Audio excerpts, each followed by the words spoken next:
Hi, this is Alexander Siddiq, Dr. Julian Bashir on Star Trek Deep Space Nine, and you are listening to the biggest little show this side of the Gamma Quadrant. It's the Trek Geeks podcast with Bill Smith and Dan Davidson.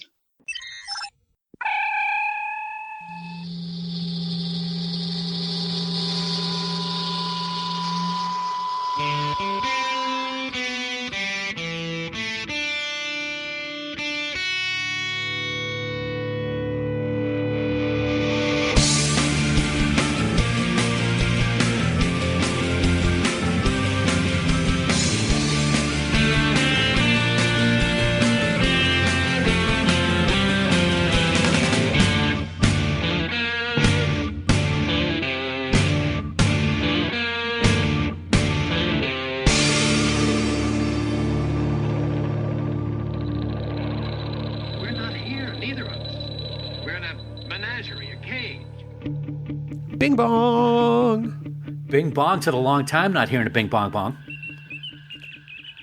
So, do these things just enter your brain spontaneously? My wife just looks at me sometimes and is like, where does this even come from? Yeah. I understand this feeling, like all too well. Yep. And it's just stuff, it's kind of, I don't want to, it's going to sound mean when I say it, it's Tourette's. It just stuff pops out. It just pops out of my mouth. It's the amazing not bad words, but you know. The amazing thing is this is the filtered view. I can't imagine being inside your brain for the unfiltered view. Oh yeah, Sue gets that all the time. Oh yeah. That's what poor she loves about me. I'm thinking. Right poor Sue. Or she tolerates. I don't know how good's the life insurance policy. Well, yeah, as you mentioned, we've had about 6 weeks off since we've done Trek Geeks. We've done some Discovering Trek since then. Mm-hmm.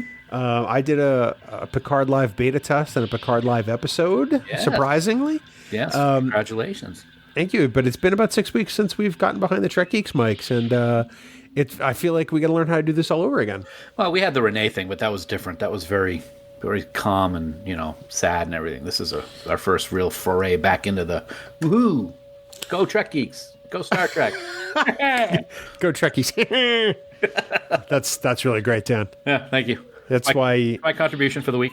Oh, it's the first time for everything. So, congratulations.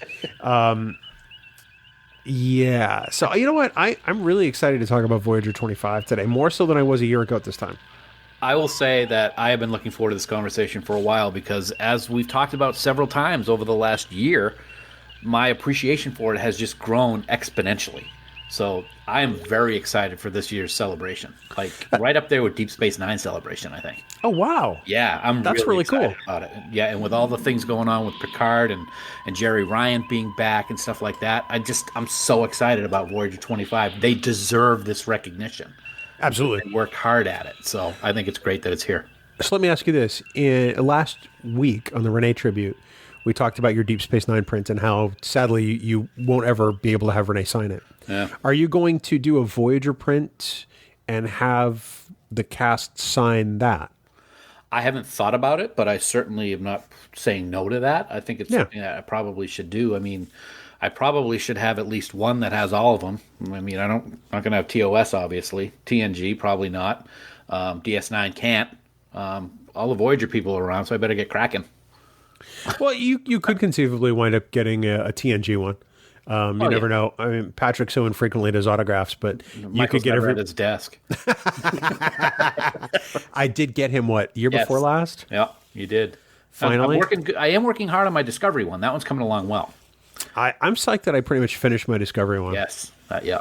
So yeah. So did you see they added Nana to the Nichelle Nichols farewell con this week? I saw that. They also added somebody else. I saw. Who was it? I forget. They added somebody else though. You're good. And I apologize that I don't remember who it was. I saw it today very quickly while I was in the middle of doing something at work. I'm going to look right now. Okay, well, you do that, and I'll talk about things. Yeah, so his Bill's poster's got a lot of Discovery signatures on it. Mine has a few, and they're getting better. Oh. It was Marina. There we go, Marina. Okay. So far, they also added Will Wheaton as a speaker, but so there's Nichelle, there's Walter, there's Marina Sirtis, there's Doug Jones, there's Sonequa Martin Green, there's Rekha Sharma, there's Rod Roddenberry, there's Will Wheaton speaking at the banquet, there's Nana Visitor, there's Michael Forrest, there's Herbert Jefferson Jr. from Battlestar Galactica, there's Chris Doohan from Star Trek Continues, Bobby Clark, the original Gorn, Tanya Lamani from Wolf in the Fold, Tim Russ from Voyager, Sean Kenny, who was an extra in many things and played Captain Pike in the wheelchair, Barbara Luna. Ooh. Victor Brandt, who was Tongo Rad in The Way to Eden, Michael Dante, who was Mob in Friday's Child, Beverly Washburn, who was Galway in The Deadly Years, Felix Sia, who was Tweaky on Buck Rogers, Gary Lockwood, Sally Kellerman, France Nguyen, Marriott Hartley. My God, there's going to be a lot of people there. Charlie Brill from Trouble with Tribbles. Yes. And also Trials and Tribulations. Yep. And Gary Graham round out the guest list for Nichelle Khan. Plus, there are special moderators like our dear friend Michelle Specht, our other dear friend Larry Nemechek, Scott Mantz, who blew us off once, Mike Okuda, Denise Okuda, Melinda Snodgrass, David Gerald, Eric Stillwell, Joe D'Agosta, all kinds of Star Trek royalty at this con, and I'm going. So I was going to say, you forgot one person. Bill Smith. I'm not involved with the con. I've had press pass. But you're going. I'm going. But you get one press pass. Now you get them all. You were offered. You decided to go to London instead. I know that. And I'm okay with that. Pip. Go to Downton Abbey. Oh, my God. Okay, so. No. Say it right. I'm gonna. But okay. For those who may not have heard, you know how I always have teasing my wife about Downton Abbey. Well, yeah. Well, over on New Year's Day, actually, we were sitting relaxing, and I just said, all right, I'm going to surprise her. Turned on the TV, threw up Downton Abbey episode 1, and she's like, what are you doing? I said, I'm going to watch episode 1 and see what I like. Oh, my God. It is the best effing show ever. I don't think, and I'm dead serious when I say this, I don't think I have ever been as emotionally attached to characters in a television show as I am with this show. Really? Yeah. Oh my God, it is so amazing. I didn't care about the time frame. It actually opens the day the Titanic sinks, so that gives you the time frame. It's in the early 1900s. I'm like, I don't care about that time frame. It's boring. They're just getting electricity. They don't have no cars. Oh my God, it is so amazingly good. So good. I have cried more in this show than I can even care to admit. Really? Oh God, yeah. I'm fascinated by this, only because you mocked it for so long. I know, I did. Yep. She still won't watch Lost, though. God damn it. Well, it's because Lost sucks, and so do you. That's all right. I'm the better person by watching it. But you're better than your wife? No, I'm sorry. Is that what you're saying? No, not at all. No. You're a better person because you watched Lost? No. What a crock of BS that is. Downton Abbey. No. I can't wait to tell her this. Oh, she'll know. She's probably listening right outside the door right now. You're a better person because you've seen Lost. I have heard it all. I've got it on tape. I will say, if you have not watched Downton Abbey, watch it. I've never steered you wrong, man. Yeah, okay. All seriousness, it is really good, and I apologize to all the people that were offended by my making fun of Downton Abbey because it is a treasure. Your face is a treasure. Downton Abbey podcast coming soon. From Coconut Media Works. That's right. And the Trek Geeks Podcast Network. So it's Mission Log gets Love Boat and we get Downton Abbey. There you go. I don't like this. I want Buck Rogers in a parlay. I like that. We could do that. Ranger 3, a Buck Rogers podcast. Very nice. Very nice call. I may have already thought about this, but not often. You ready to do this, jerk? I am. Let's do it, man. Good to be back in the chair. Yeah, sure. Although now we have our first outtake for next year's Outtakes Special, so. Bing bong. You okay? That's all you get today. I'm done with you already. Wow. Okay. Well, Bing Yang Dong, because I probably would spell it wrong anyway, so there you go. Oikobabble. Oikobabble. That's going to be the hashtag tomorrow. Or Pecobabble. Pecobabble. Yep. If for any of those that want to know what that's all about, you're just going to have to join Patreon. No, go to my Instagram. Yeah, there you go. Instagram.com/TrekGeekBill. You'll see. You see a picture of me holding a beer, you'll know you'll know you found home. Dan said spelled something wrong. That never happens. So it's Tuesday. Or it's a day that ends in Y. Well, that's funny. Oh my God, you're hilarious. It's also true. It is true. That's true. Your face is true. It is true. The truer face has never been sent. It's true something. I don't know what I'm even saying anymore. I have no idea. Hi, buddy. Oh, it's only Tuesday, and I'm like, is the week over yet? Then I have to record with you? God, what else is next? I feel like I haven't seen you in a week, but yet I literally just saw you on Picard Live on Sunday. I know, but well, we didn't see each other face to face and for real, so I could like rub my hands through your hair. But my glorious mane. Yeah, it's looking pretty glorious right now. But yeah, we did see each other quickly because the Canadian internet and everything. That's true. Yeah, Barry's Canadian. And just as you said Canadian internet, you dropped from the recording. And I'm sitting here going, what the hell's going on? I can't even breathe. That's like the best thing ever. I knew you were going to say that. So yeah, it's been a long week. It's only Tuesday, but you know what? That's okay. Because we're doing Trek Geeks, and that always makes me smile. Yeah, no, that's true. I agree with that. It makes me smile. Yeah. Take that Shiner Bock and your pooper. Anyway. What? Excuse me? Remember, this is the released version. That's all right. Not the Patreon version. It was PG-13. I didn't say anything bad. I'm just going to have a sip of my drink. Hold on a second. Yeah, that's great for people with misophonia. That's fantastic. They love hearing that. That is a good martini, I got to say. Anyway.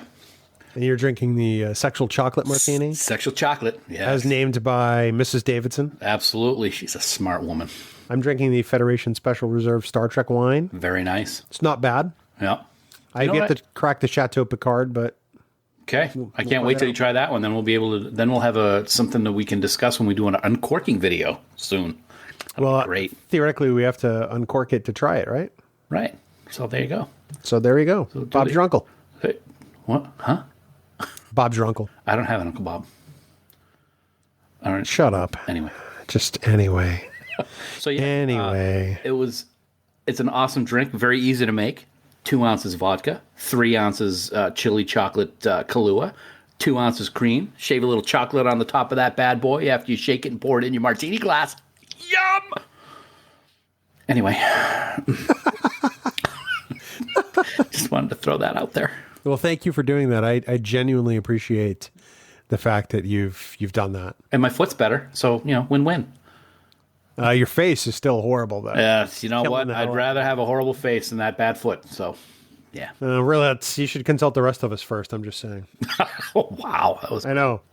Tell me about it. To the heart is true. Anyway. I'm not singing it. Okay, Elvis. Well, thank you very much. See what I did there? No, you didn't see what I did. No, I did. I was trying to pretend it didn't happen. I got to say one thing right now. In the outtake, even though this is at the end of the episode, so people have already heard it by the time they listen to this, you, my friend, are going to love this week's Farkism. Guarantee it. So over the weekend, on Twitter, I did a, ask me my top 3 anything, and a bunch of people asked me my top 3 Farkisms. And my number 1 was the one that people haven't heard yet. They'll hear it this week. Okay. This Farkism that you're doing today is my actual favorite of your Farkisms of all time. Excellent. That's a short list because I've hated most of it. Well, this one, I'm like, I can't believe I haven't done this one yet. I can't either. And it's perfect, I got to say. One of my top 3 is one you've done twice and messed up both times. Which one is that? Wrongs Farker than Death or Night. Never can get that title right. I know. But maybe that's what makes it so good. And the other one was Fark Page. Okay. Yep. Excellent. I got the whole spreadsheet, man. I can't believe I did one twice because I usually make sure I haven't done it before I do one. I think you did it off the fly because you hadn't prepped one. Oh, okay. And that's the way that happened. All right. Oh, it's still awesome. And I think the first time you called it Wrongs Farker than Night. Yes, I believe you're right. And the second time it was Wrongs Farker than Death or something. I love how this week Fark actually changed his Twitter page to Pafark. That made me Star Trek Pafark. Proud human right here. You're a good boy, Fark. Hey, Fark, you're all right. Even if that Farkism was painful as all get out. The tweet was even better when he showed the picture. That was. It was. that was the best way. Yep, it was. So I can't say it. It's a family show. So, but still pretty good. So obviously in this episode we're talking about our trip to La La Land, and the rest of the world will catch up to us this week in the episodes of Star Trek Picard that I've seen, and I don't want to rub it in, but oh my God, episode 3 is so good. I know, but I'm so ready to not know what's going to happen along with everybody else. Same here. At the same time, but yeah, oh my God, week 3. Now the bummer is we've had to wait a month for new Star Trek. Right. It's not a bummer because we got to see. Sorry. Yeah. And we'll talk. We're going to talk about that. The last, literally, I think we were the last 2 people let into the theater. It was very, very, very close to it. If not, they started right after you came back with popcorn. Yeah. Yep. That was awesome. Fun to talk about. Because premieres are not dangerous. All right, I'm going to call a moratorium. You don't have to do that for the rest of the recording. You did it once on the Patreon. Right, that's fine. You're doing it once here. Yep. I'm going to limit you to once per show. It could be. Wouldn't it be better if it was like once per Patreon, once per outtake, and once per recording of the show? No. I think the fans would love that. As the executive producer, I'm making a ruling once per show. All right. Fine. And that's it. That's you're just not giving the people what they want. In this case, you're the people, and I'm not giving you crap. E plebnista. You've taken everything. You've taken my spirit. You've taken my will to live. Oh, wow. He took everything from me. What movie is that from? I don't know. Oh, no. No, see, in TNG Family, Season 4, Episode 2, it's They Took Everything I Was. Yeah. I was doing a movie quote. But I don't know what you're quoting. I was doing a movie quote with someone who played a Romulan in TNG, actually. Little hint. He was the bad guy. Okay, so the Romulans are pretty much always the bad guys. Well, he was the bad guy in the movie. You want to help me out? It was Harrison Ford saying it in The Fugitive. Harrison Ford was a Romulan? No, he the bad guy, Tomalak was the Andreas bad guy. Katsoulis. Yeah, he was the bad guy in The Fugitive. Who was also on Babylon 5. He was, and he was fantastic in that, I hear. What a great actor. He was a great actor. He was. I never saw Babylon 5, though, unfortunately. I've only seen a couple of episodes, but Andreas Katsoulis is one of those actors who just was fantastic in just about everything. You figure in The Fugitive, he played a retired cop who was bad, and he was fantastic in that movie. And that's like, one of the pivotal characters, and that's a lot of burden in a big film like that, and he did a great job. He did. I just like his name, Andreas Katsoulis. Next time, starring Andreas Katsoulis. You're killing me. Are you ready to do this? I am ready. I'm like all blah, blah, blah. All like what? Blah, blah, blah. I got a mutant cough. Bing bong. Bing bong. You sound like you're going to throw up when you do that. Don't do that. Because then it's going to make me throw up, and that's gross. Your face makes me want to throw up. No, I'm being serious on this one. Don't do that. My God, I just love it. Gives me the dry heaves. It's like driving a dagger in your back. It's just something I love to do. Oh. No, it's driving a dagger straight down my throat. And it makes me going to vomit. Okay. And I'd like to avoid that. All right. So basically, you don't like my singing. No, I think you covered it. Great. Hey, buddy. How are you? Well. I notice obviously people can't see you right now, but I notice you're growing the top half of your goatee back. Yeah, I'm growing my mustache back, and it's not going over well with the missus. Really? Oh, our entire relationship, I've had a goatee. I've never not had a mustache. There was one time during Red Sox playoff season where I shaved off the part under my lip, so I had like a Fu Manchu going, but I had the mustache, so I've never not had it. And because of the Galt cosplay and everything, it was kind of funny looking and trimmed differently. So after STLV and Trek Condoroga, I said I shaved the whole thing off, and she liked that. She liked kissing me with that. So I've kept it off the whole time. But now I'm like, I got to grow it back because it's me. So, yeah. No, it's not. I like having a mustache. It's not about what you like anymore. It's about what the people want. When people want a bag over your head. Wow. Well, then I guess it doesn't matter if I have the mustache or not, jerk, because I'm covered. Preferably plastic.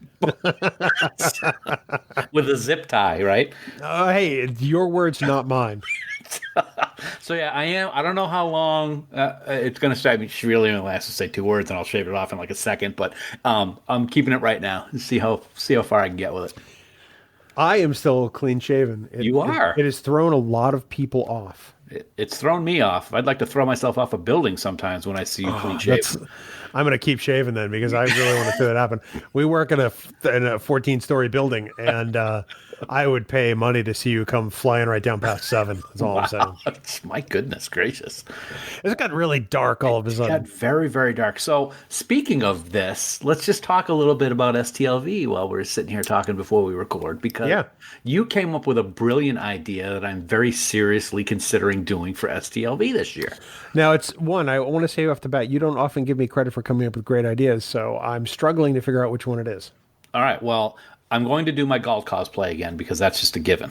I mean, that's something I'm going to want to do every year. But you had the fantastic idea the other day that you ran by me of I should do a Picard cosplay, and I walk around impersonating Patrick Stewart all day, and I think it's brilliant. So I'm going to try to find an Admiral Picard uniform from episode 3.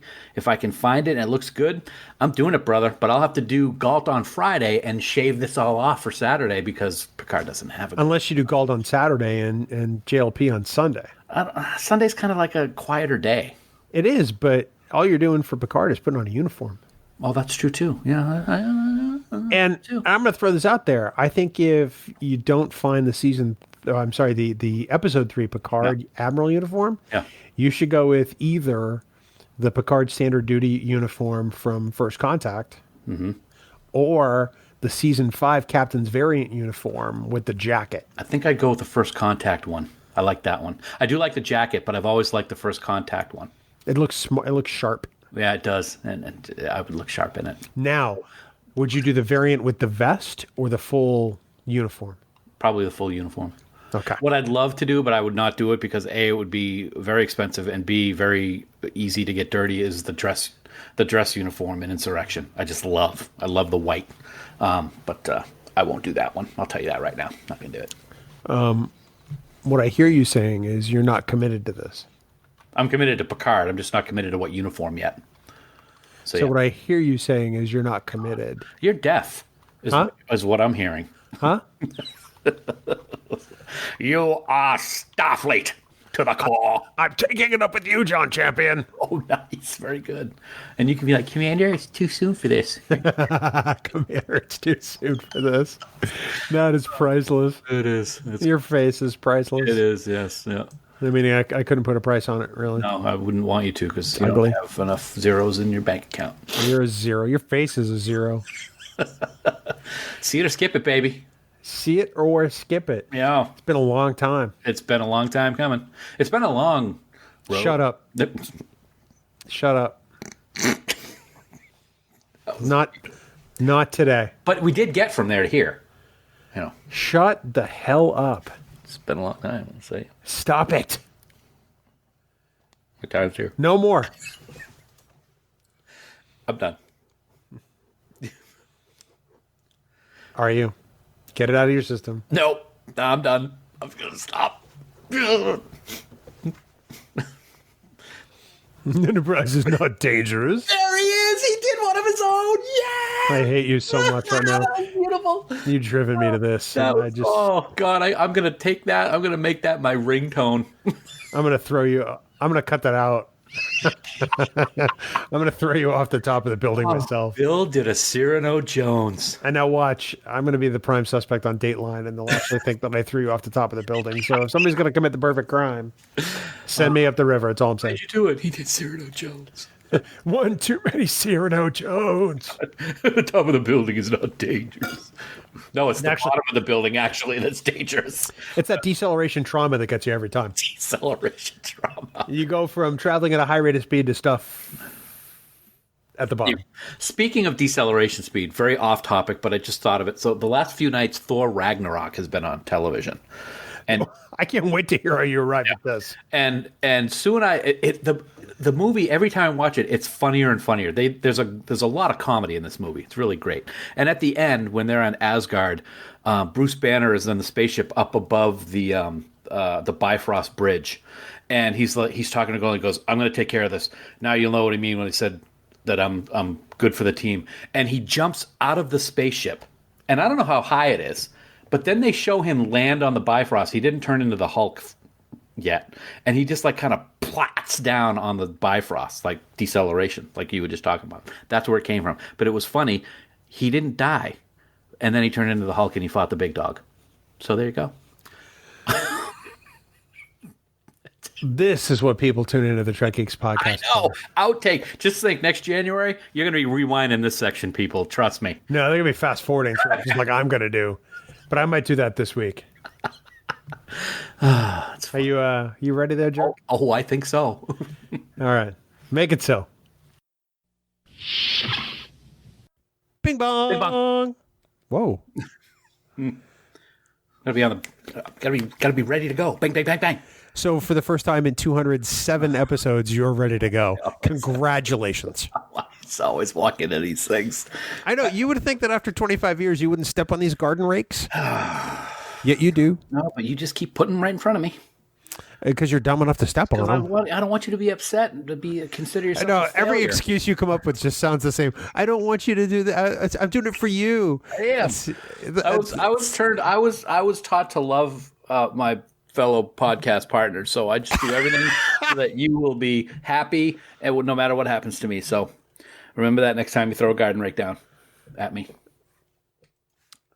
Yeah. Okay. Hey, buddy. Wow, how you doing? I'm doing pretty great. How are you? I'm doing better than I was 15 minutes ago because it was a pretty sucky night before we started recording, but now I'm feeling pretty happy. Because you're with me. Anyway, yes, because you know what? Because I want you to feel good about yourself when you throw that garden rake down. So yeah, it's all because of you. Well, I'm glad we finally have it recorded for people to hear. You strike me as being as much of a jerk as Alexis is. I'm just going to throw that out there. I envision you as a cult leader. I'm not going to say anything until we're actually doing the meat of the episode when it comes to that bitch. Wow, rein it in. Believe me, that's reined in as much as I can. Yeah, I try harder. No, okay, that unpleasant person. That Dan Davidson. Fa-doing! Oh my God! Wow. You know the sound. You obviously played some gym sports in middle school and high school. Remember the days there was dodgeball? Yeah, with the red ball. And the sound that red rubber ball would make when it hit your face, it was like a pa-toing. I actually made a reference to that red rubber ball last week on Twitter. Really? Can you believe that? That's kind of weird that you brought it up. Yeah, I was talking that I watched recently Broken Link, and when Odo's getting all gooey, and when he's in sick bay, his hair looks like he's got one of those red rubber balls cut in half, put on his head, and painted brown. And then you just brought up the red rubber ball again. Yeah. Wow. Thanks for sharing that. That's the kind of insight you're only going to get on the Trek Geeks podcast network. Or on the Twitter. From the lovely and talented Dan Davidson. Trek Geek Dan. Yeah. Yeah, at Trek Geek Dan. Be sure to add him on this one. That would be fantastic. Yeah. So I would envision you as a cult leader trying to lead people to find cheese. I do like cheese. I know you do. Aria and Callie like cheese a lot too. I have yet to meet many dogs that don't, but I know they do like it. I could be a cheese pathfinder. Yeah. And I feel, hashtag cheese pathfinder. And I think that the cheese would talk to you.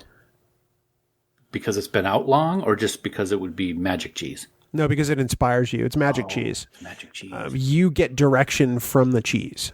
Sometimes it's a nice, camembert. Sometimes it's a goat cheese. I don't like goat cheese. I don't either, but maybe that goat cheese is like the devil on your shoulder. I'll kill the goat cheese. Whoa, rein it in. There's not supposed to be so much hate. Sometimes maybe it's a nice sharp cheddar. Yeah, cheddar. Yeah. Maybe maybe it's a good old slice of American cheese. I mean, American cheese is not cheese. Well, it's called cheese. So all the cheese speaks to you, Dan. I can't control that. Cheese Pathfinder. Hashtag you're the cheese listener. Oh my God. Yes. Yeah. Wow. I don't know where you came up with that one. I don't either. This is completely off the top of my head. How am I gonna make an album cover with that one? The cheese listener are gonna be like with a PC. I'm gonna be like, wow. Thank you for that. That's what I do. That's why it's my special talent. I'm gonna have to like get a cabin out in the woods and with a path and write your manifesto. Yeah, and then have people follow me as I play a flute and gather the cheese.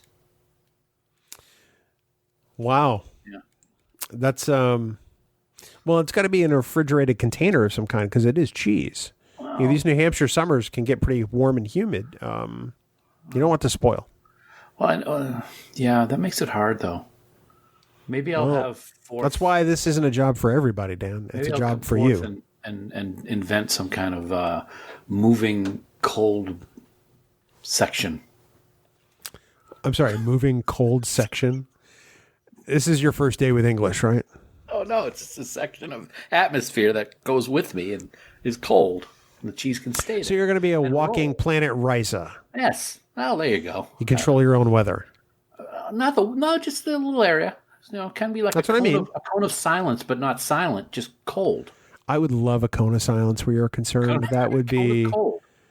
No. Can we have a cone of cold silence? Because that would be the ultimate. Start right now. Don't tease me, you bastard. Another fun episode of Trek Geeks Outtakes, brought to you by Cheese. Another episode of Trek Geeks ruined by Dan Davidson. Hey, buddy, are you ready to do this? There, Cheese Whisperer.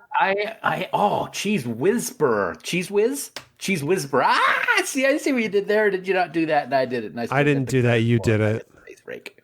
Yeah. Toing. Cheese Whiz is not dangerous. Oh my God, he did it himself. It was preemptive. It was before you could do it. And that's the one for the show. You can't do any now. That was not part of the agreement. No, that was. You get one per. There was one. There's one per show, and I just did it. Oh, yours was pretty sucky, but. But you just. You sounded pretty excited by it. When you listen back to this, you're gonna be like, "Wow, I really thought that was awesome." Mumphrey says I don't listen to my show, so. Who? Exactly. All right, let's do this, Joe. All right. Bing bong. Bing bong. Everybody gonna bing bong. Bong bong. Bing ding bong bong. Sorry. Was that just a melody that entered your head, or? Just entered my head. So that's the first thing. I had lots of room in there for things to bounce around. It's like Pong. Remember that? Lots. It's like trying to play ping pong in an aircraft hangar. And the ping pong ball. Ping pong. The ping pong ball is just bouncing all over the place because there's so much room. That's exactly what it's like in your head. It's like Hangar 18 in there, baby. Oh my God, that is such a great cheesy movie. It's awesome. It is awesome. I love it. Yeah, that's a good one. I haven't watched that in years, but I remember I was like just drawn into it. Was it O.J. Simpson who was hanging off the back of the truck at one point, or was it the other guy? I think so. Gary Collins is in that movie. Yeah. I'm thinking of I'm not thinking of Hangar. You're thinking of Capricorn 1. I'm thinking of Capricorn 1, which is another great one. Yeah, but Capricorn 1 is better. Yeah, it is. Hangar 18 was like a B movie that was released, like all this speculation. What's in Hangar 18? Yeah. And it's bad. It's bad, dude. It is. But it's so fun. I think I must have watched it at least 10 times on HBO as a kid. Remote control jet. Right into the hangar. Nothing. Spaceship was fine. Oh, this may have to be the bad movie I get Kelly for Christmas. I vote for that. Yeah, write it down right now so you don't forget. I'm going to search for it on Amazon. There you go. Hangar 18, people. Oh. Yep. I give you credit for having some real inspiration today. I want to write this down. That is February 26, 2020. It's the first time it's ever happened. Time for everything. See? Yeah. I don't expect it to ever happen again. Again. I've been listening to Barry on Picard Live far too much. Yes. So does your internet drop out all the time too? Well, no, I said listening. I didn't say trying to be like Barry. I don't think we'll ever be able to not give him a hard time about that because it's just fun. I can only hope that someday he moves to some place where, the internet is not run by, small animals on a Habitrail wheel trying to power a generator. Huh. Wow. That's kind of harsh. True, but harsh. I was going to say it's true. So, by the way, Hangar 18, directed by James L. Conway, who's directed a fair amount of Star Trek, also stars Darren McGavin and Robert Vaughn. Robert Vaughn. Oh, yes. Good old Robert Vaughn. So interesting that he was actually in that. I had no idea. Or that James Conway directed it. That's amazing. Are you still there? Yeah, I am. Sorry, okay. I was typing. I was muted because I was typing. Yeah, Robert Vaughn. Superman 3 also, if I remember correctly. I can't watch that movie. It's horrible. Richard Pryor. Yeah, Richard Pryor. And Robert Vaughn's sister gets turned into like a cyborg thing at the end. It's kind of weird. Who greenlit that piece of crap? I don't know. You know what? It's when, people get a taste of success and then they make sequels, and the majority of the time the sequels are horrible. But then other times they're not. Star Trek 2, I'm talking to you. But Star Trek 5, also talking to you.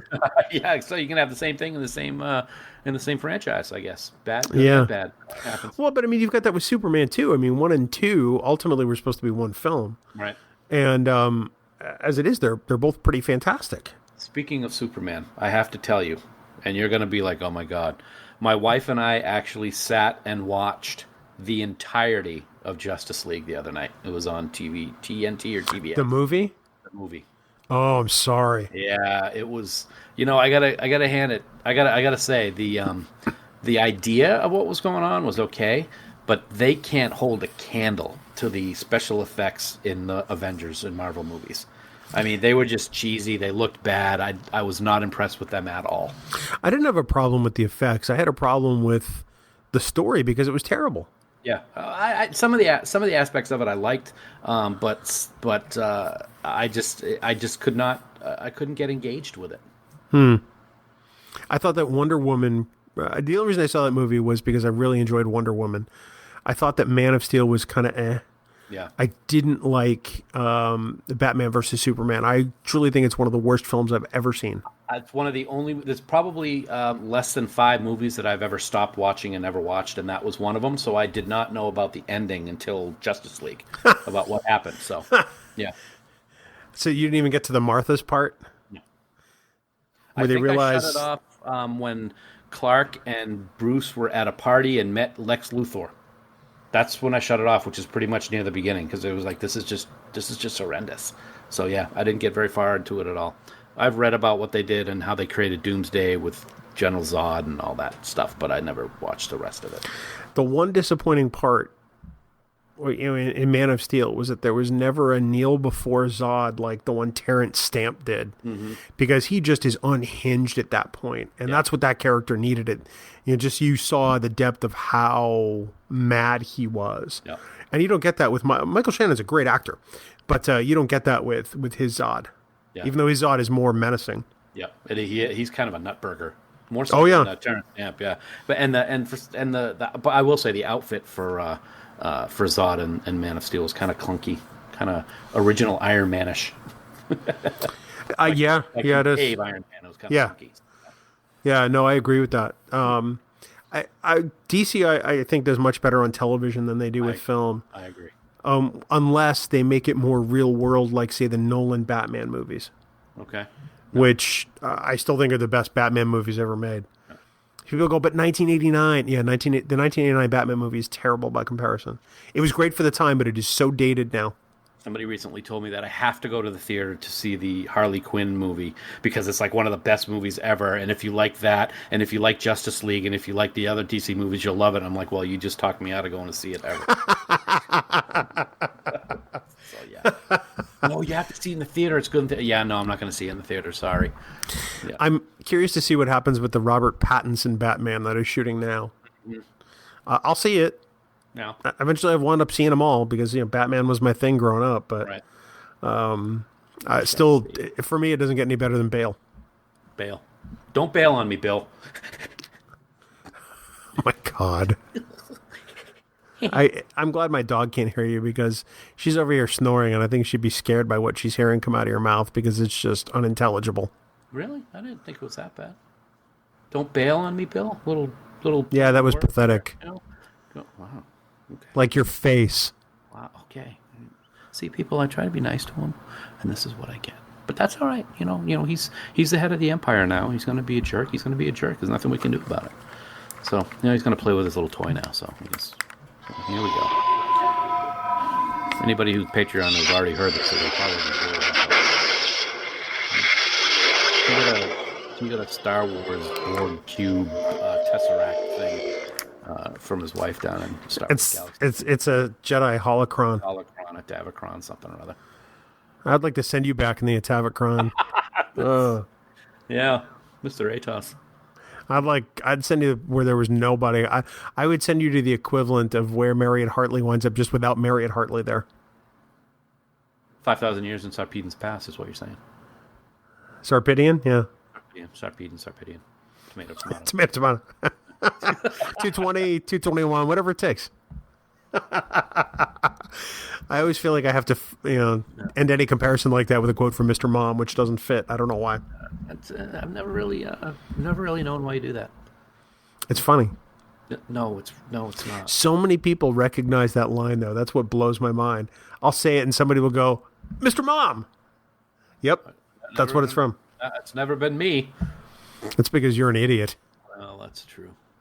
All right, idiot. You ready to do this? I sound like Dwight Schrute. Idiot. You ready to do this? Look like him, too. Speaking of which, I like him in the new Caesar's Pizza commercial with the sliced bread. Sliced bread. That's like the sliced bread. I know. Anyway, yes, I'm ready.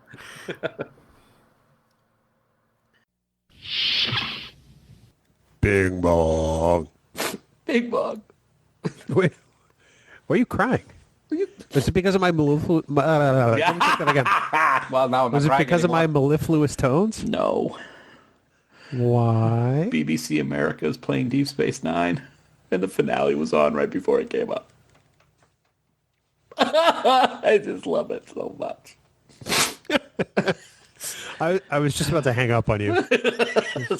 I'm over it though now. Are you? You look like you got that ugly cry face. No, wait, that's just your face in general. Wow. Sorry. I walked right into that rake again. Dude, it's been 25 years. You haven't learned this yet. I must like work in a rake factory. I don't get it. Or you have the sign they have on the wall that says the number of days since the last accident. When you're there, it's always 0. Well, maybe it's because you always step on that garden rake like you would. It's a rake factory. I did one early or late, depending on when you're listening to this. I'm deleting this recording. Oh, there's nothing like fun outtakes, and this is fun. Have you heard the latest latest episode of 5-Year Mission with the podcast kids yet? I have not listened to it yet, but I've been reading a lot about it. People will love it. I started it today, and I made the joke earlier in the week that I'm glad that 5-Year Mission has guests that actually make sense. Or at least people on the microphone who make sense. Yeah. And I'm thinking to myself, they make more sense than we do. Oh, that's not... This bottle cap I have at my desk makes more sense than we do. Speak for yourself. I'm speaking for both of us. We're team members. Now when it comes to that bottle cap, we're not. No, I'm telling you what, right now, you and me were like 2 peas in a pod. Two swings on a set. What? I have no idea. 2 swings on a set? Swing set. Oh, no, I understood. It was just terrible. That was very bad. Yeah, this stuff just pops into my head like, bleh, and I just have to say it. Bleh. Yeah, no, I've noticed, believe me. Doesn't take a genius to figure this out. I get that from my dad. Because Dad will just say stuff to make, and it sounds like he knows exactly what he's talking about. But Chris and I just look at each other and do a fake vomit. We go, bleh, because he's just spewing BS. Yeah. There you go, Dad. Jerk. Yeah, it's good to know that didn't skip a generation. Absolutely not. Yeah. No, everything I say is 100% accurate and true. What? Huh? You awake? Come on now. Oh, no, I'm awake. I simply couldn't believe my ears. Very good. See, we're able to throw references in even when you're not trying. See how easy I make it for you? Yeah, no. How easy you make it for me. If I get the slightest word wrong, you're like, that's not the quote. Well, that's why you... hey, I'm sorry. When it comes to quotes, don't screw it up, because then it's not a quote. Right? Well, I never see, but here's the thing. I never say I'm quoting anything. Doesn't matter. You always just come in and correct me. No. It's like, nope, that's not what it is. I'm like, I don't care. I'm saying it this way on purpose. I don't want you to embarrass yourself in front of other people. I'm trying to help you. Because I care. Sorry, I had something in my throat. You don't want me to embarrass myself. I've been doing a podcast with you for 5 damn years. I will give you one thing. You're good with the comebacks. I got to say. It's one of the things I hate about you the most. So, for years, I would say I started when I was 16. I was the court jester at a Madrigal dinner theater in Guilford, New Hampshire. And it took place at the Methodist church in town, sort of in their big function hall. And it was not a high budget affair, but it was something that people look forward to the first weekend in December every year. And essentially, I got to be an insult comic at 16 years old for an entire weekend. I got to do nothing but pick on people and essentially make your face jokes. Wow. Without saying your face. It was one of the most fun weekends I had for a good 4 or 5 year run. Did you have Did you have the hat that had like the double points and everything? Oh yeah. Oh my God. I had a kabonger too, which is the little tiny staff the Joker has. Yep. A kabonger, is that what it's called? Yep. Huh. And it was a blast. It was not great theater, but it was fun theater. That's cool. But yeah, that's I had to be quick or I wasn't going to be a jester. You were like the Don Rickles of Guilford, New Hampshire. You know, it's kind of alarming at 16 that that's the skill I had, but it's translated so well into Trek Geeks. I remember when Mr. Rickles showed up at our place of employment all those years ago. Oh my God. We were on the phone with customers and he's sitting there like insulting us. Not only us, but customers. Yes. He took the phone out of one rep's hand and said, "Your money's all gone, you hockey puck." And apparently that customer was not happy. That's because you call an investment firm, the last thing you want to do is have some jerk yell into the phone, "Your money's all gone." Yeah. And get called a hockey. That probably happened a lot this past week, but I'm not going to. Yeah. I have not looked at my 401k. I'm not going to. No. Because I'm going to cry. Mm-hmm. I'm looking at you and crying, so I guess we're even. Yeah, no, you're crying because you watched Deep Space Nine. You loser. That is true. I did watch Deep Space Nine. I can't even say it. Deep Space Nine. Miles found that thing on the floor. Oh my God! Oh my God! It was so beautiful. It's the music. You know what you could do? You could black out the screen and just play that scene's music, and that's exactly what I'll be doing. Yep. I won't look as dumb. Awesome. I'm sorry, I'm having a moment. That's pretty much what I was. That's pretty much yeah. That just means I love it. That's all. Anyway. Yeah, it's snot bubbles and all. It was beautiful. They were great big ones. Yeah, it's like I had eaten a 6-pack of bubble yum. Or Big League Chew. I was say Big League Chew. Yeah. Hey, wow, I really don't have anything to follow that up with. I'm done as well, actually. No, thank you. Good night. Thank you, Cleveland. I don't know if we have anybody listening from Cleveland, but well, Cleveland rocks. Oh. No, you ever been to Cleveland? Nope. I am here to tell you, it does not rock. That was Shatner-esque in every way. It doesn't rock then. All right. Well, it's got the Rock and Roll Hall of Fame, so it's kind of weird. It doesn't rock. Yeah. Every now and then a blind squirrel gets a nut. All right. Okay. You ready to do this there? What that means. Drew Carey? Yeah. Do I look like Drew Carey? Also from Cleveland. I'm just throwing out references. Well, I was thinking so since the show. What is it? Did you want me to say Cincinnati? I forget what show he was on. No, he was on the Drew Carey show. Sorry. I could have called you the Cleveland Browns. Oh boy, no, that's okay. insulting. So just count your lucky stars. All right, I will. All right, here we go. Bing bong. Are we supposed to talk? I am. Social distancing. Do you have any idea what that means? No, I just meant, I don't know. Bing bong. It means that for the first time in my life, I get to stay the hell away from you. Well, we shouldn't be on Facebook and Twitter and Instagram and all that stuff if we're social distancing. Oh, that's social media distance. I'm sorry. Social media distance. Confused. Yeah. Hi, buddy. Hi, how are you? I'm good. The funny thing is that you really think I think that way. Oh, I know you do. Oh, yeah, I do. I know you. Yeah. Yeah. How you handling the in-house? I don't mind. I'm getting a little stir crazy after 5 straight days. Yeah. Because I worked from home on Friday and then I was pretty much home all weekend. Yep. I have not really gone anywhere since I went to get my hair cut on Saturday. Yeah. Which was just really brief. Yep. So I am less concerned about getting sick. I am more concerned about idiots. Yes. People hoarding things and making this whole real uncertain time a whole lot more uncertain for a whole bunch of people, especially those who may all of a sudden not be working anymore, may have seen their hours cut. Yep. Because everybody needs access to everything, and that's not helping. Right. I agree. Be smart out there, people. Not that anybody in Trek Geeks podcast network and universe would not be smart, because they're all smart people. But it's just ridiculous to read all the things that are going on and the way people are acting. It's a lot of the things are just common sense, right? I don't know about you, but I usually wash my hands anyway. I do, but stuff like that. It's interesting because I think as humans, we take for granted how many times we touch our face in a given day. Right. Dan just rubbed his hands all over his face. For those of you who can see. It makes great podcast audio, which is amazing because normally he's used to licking windows and doorknobs. So right, but trying not to do that right now because I'm social distancing. Right. So today we're talking about Threshold. Yes. Speaking of licking the doorknobs and windows.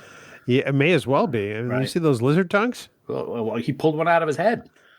Okay, I got to tell you, I've seen this episode plenty of times before, and I am always skeeved out at that scene where Parrish just sort of takes his tongue out. And then later on, where he's like talking to the dark side, I had to talk to you.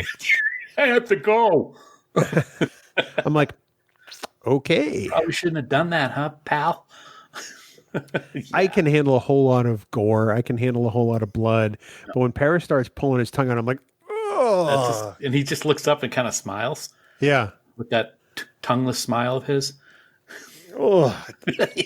Getting a... just thinking about it. The heebie-jeebie part for me is how like his skin's all flaking off and his head's got all kinds of peel strips on it and stuff like that. The double-colored eyes didn't even bother me, but the skin kind of flaking off was kind of the gross part for me. I didn't mind the tongue. I'll just fry it up. Oof. Scenes where like, in movies where like there's fingernails involved, that skeeves me out too. Yeah. But yeah, when he yanks out his tongue, I'm like, okay, I'm done doing whatever I was doing. Yeah. Yeah. No more lunch for me. It's gonna be fun to talk about, though. Yeah. Actually, I'm really surprised at how I've come around on this episode. It's not awesome. I can't wait to hear your comments about it. It's let's be honest. It is not an awesome hour of Star Trek, but it is a whole lot better than people give it credit for. I agree, and that's why I gave it a see it last month or 2 months ago. You're such a suck up. Hey, I was ahead of the curve, man. I gave it a see it when we hadn't even talked about it yet. So there. And I even said the reason why I gave it a see it. It was because so many people don't like it and it's such a conversation piece. So, Which is the lamest reason of all. It doesn't matter if it's You're like, people like talking about this. I'm going to call it a see it. You're an idiot. Wow. And if I gave it a skip it, you would have said I was just following everybody and was a lemming. So actually, I would have said that because I gave it a skip it. I would have called you as smart. I would have called you as smart as me. Oh, gee, I'm glad I can look up to that pillar. Wow. You've become really bitter since you become a shut-in. Are you kidding? I'm with my wife and puppies. I'm so happy. And not right now, you're not. That's why you're bitter. Well, that's one with you. That's why. They're all downstairs crying, wondering why I'm here with you. Those are tears of joy because you left the room.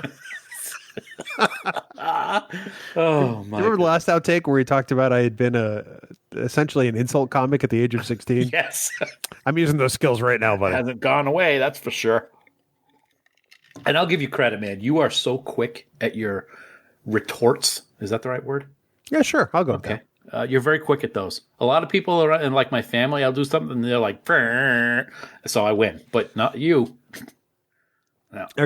I was raised that there are two kinds of people, and that's because I was in a large family. I'm the 8th of 9 children, and in my house there were two kinds of people: quick and hungry. And I kind of applied the same doctrine to being a wise ass. So you were quick, and as a result, you weren't hungry because you were quick, and everybody else was hungry because you ran in and took their food. So you're saying I'm a fat kid? No, I'm saying that you were just taking. So you're calling me fat? No, you could have been giving it to charity or something. I didn't say anything about you eating it. No, you definitely made the implication. So you made the no. That's your own self, self worthlessness. Oh, so now you're victim shaming. See, you're quick, and I'm hungry, so there's a connection there. God, I would love a pizza right now. Oh, wow. Okay, where's this gone? So, we don't want to get too heavy into the pandemic talk, but obviously in a lot of states, bars and restaurants and other taverns have closed to all but takeout only. Right. So with that, what's the thing you'll miss the most until life returns to normal? I don't know. I really haven't thought about it. I will say that we won't be going to Copper Door to have a martini. That's my number one right there. Good. Look at that. But this month's special martini is nothing that I would even bother trying, so I'm not worried about it. I didn't see what it was. Carrot cake. Oh, I hate carrots. Yeah, so I wouldn't be doing that one. But they do have that rocket, which I like, which is the espresso one. That's a good one. The rocket is fantastic. I love lemon drop martinis. Right. They make probably one of the smoothest ones I've had. Mm-hmm. This Booze Hour brought to you by the Trek Geeks Booze Network, premiering in 2040. And anyone who heard the Patreon audio knows what the Sports Network is going to turn into. So yeah, I think that's the thing the most, because I mean I can order anything off their menu and pick it up. Yep. It's just I like date night. Yes. The one thing that I do like about it is I like to experiment with making my own new types of martinis. Yeah. And as I've talked to you about recently, I've kind of perfected my lemon drops. So we can have those here anytime. I think I had one, 2 or 3 of them during work today while I was, no, just kidding. No, just kidding. This explains so much. But that is something. That's the first thing that popped into my head was that. I was going to say going out and getting Thai, but we always do takeout for Thai anyway, and we can still do that. So. Yeah. The new place in Merrimack is phenomenal. So okay, so we live in a small town in New Hampshire. It's kind of in between Nashua and Manchester, the two largest cities in southern New Hampshire. And there's a restaurant called, and this is the name, I'm not making this up, A Lot of Thai. A Lot of Thai. That's where you go when you want a lot of Thai. Not a little. Right. Not a megaton. No. You just want a lot of Thai. A lot of Thai. That's all I got. It's good. So hearing the name, I'm like, I don't know about this place. It's our go-to place for Thai in Merrimack, and I'm not complaining about it. I appreciate the fact that it is truth in advertising. They do have a lot of Thai food. They do a lot of different things. Any Thai place that has duck as a regular thing, I'm going to give them the benefit of the doubt anyway, and their duck is really good. So, I know you're a big fan of duck. Yeah. Boba Fett. Where? All right, Jerk. You ready to talk some lizard babies? Lizard babies. They're so cute. What do you think their names are? Fragal, Testancia, and Victimadius. I expect you to write all of those down and use them in a tweet after we release the episode. I only remember the last one. It's a good thing there will be audio. Victimadius. Wasn't he in the 300? Oh, man. Way to go, Leonidas. You ready? No, he's dying. I'm ready now. All right. I must say, Bing Bong, Dan. Bing Bong. Bing Bong, Dan. Yeah, Bing Bong, you stupid bastard. What? Sorry. We'll blink that out. Sorry about that. We're starting early with a name calling. Sometimes you get that adrenaline rush when you're pretending to be Arnold and you can't help it. So you've been doing mass quantities of steroids? Is that what I'm getting from you? How come you look like that? Oh, he never did those. Dan, if you've been doing steroids, you should get a refund because you look terrible. Wow. That kind of hurt. Yeah, okay. See, my feelings are hurt now. The real takeaway is that you want me to believe you have feelings. You and I both know that's just not remotely true. Not for you. You're just like a white sheet of paper that I could just crumple up and throw in the trash. Wow, see? You're not hurtful at all. No, just means you're a blank slate that I need nothing to do with. If I was going to care about you, you'd be a blank canvas and not a blank sheet of paper, and I would bring my art forth hence with you. Thine self be true. I'm sorry, I'm trying to read sonnets like Patrick Stewart did this week, but I'm not good at it. You're failing miserably. Patrick Stewart, amazing. Amazing. Not so much. Oh, you're amazing, all right. And it's funny, I saw that video of Patrick Stewart, and I'm like, he's got to be reading Shakespeare because I don't understand a damn word of it. He's doing one a day now. Yeah. I think that's awesome. It is awesome. I wish that he would do those as like an audiobook. Oh, that'd be great. That would be awesome. Somebody Instagrammed to Jerry Ryan yesterday or today saying, you should do a live action, question and answer because we'd love to talk to you. And she said, yeah, I think I'm going to do that. So we'll have to look and see if that happens online at some point. Wow. Yeah. You should do a live action question and answer. Why would I want to do that? Nobody cares about me. See, thank you for admitting it. Because I've believed that for years. No one really cares about you. No, not at all. They're just here for you. I'm just they're not here for me. Well, then who are they here for? Because it's just I've been trying to figure that out for 5 years. God, you people are all nuts. What is wrong with you people? My Let's word. go listen to Trek Geeks. Yeah. Trek Geeks. Spock. You're Help a jerk. Me? I have no idea what you're talking about. You just made fun of me because I can't talk right good. Yeah. Anyway. There's just so much wrong with that statement. I don't know where to begin. Let's begin at the end. Speaking of the beginning and the ending, I saw a very interesting non-Star Trek thing yesterday. It's actually Star Wars. The first line that C-3PO ever says in a Star Wars movie is, "Did you hear that?" And the last thing he ever says at the last scenes of the Rise of Skywalker is, "Did you hear that?" That's kind of neat. Perfectly bookended. Carry on. C-3PO was in that movie? Conrad Hutchins. No, not Conrad Hutchins. I'm talking C-3PO. Yeah, C-3PO was in that movie? Yeah. It was so small I vaguely remember it. Or I barely remember it. Well, that scene. He had a kind of an important part with the whole... Well, I don't want to get into the spoilers of it, but when his eyes turned red. Remember that part? Yeah. Yeah. It's a good movie, though.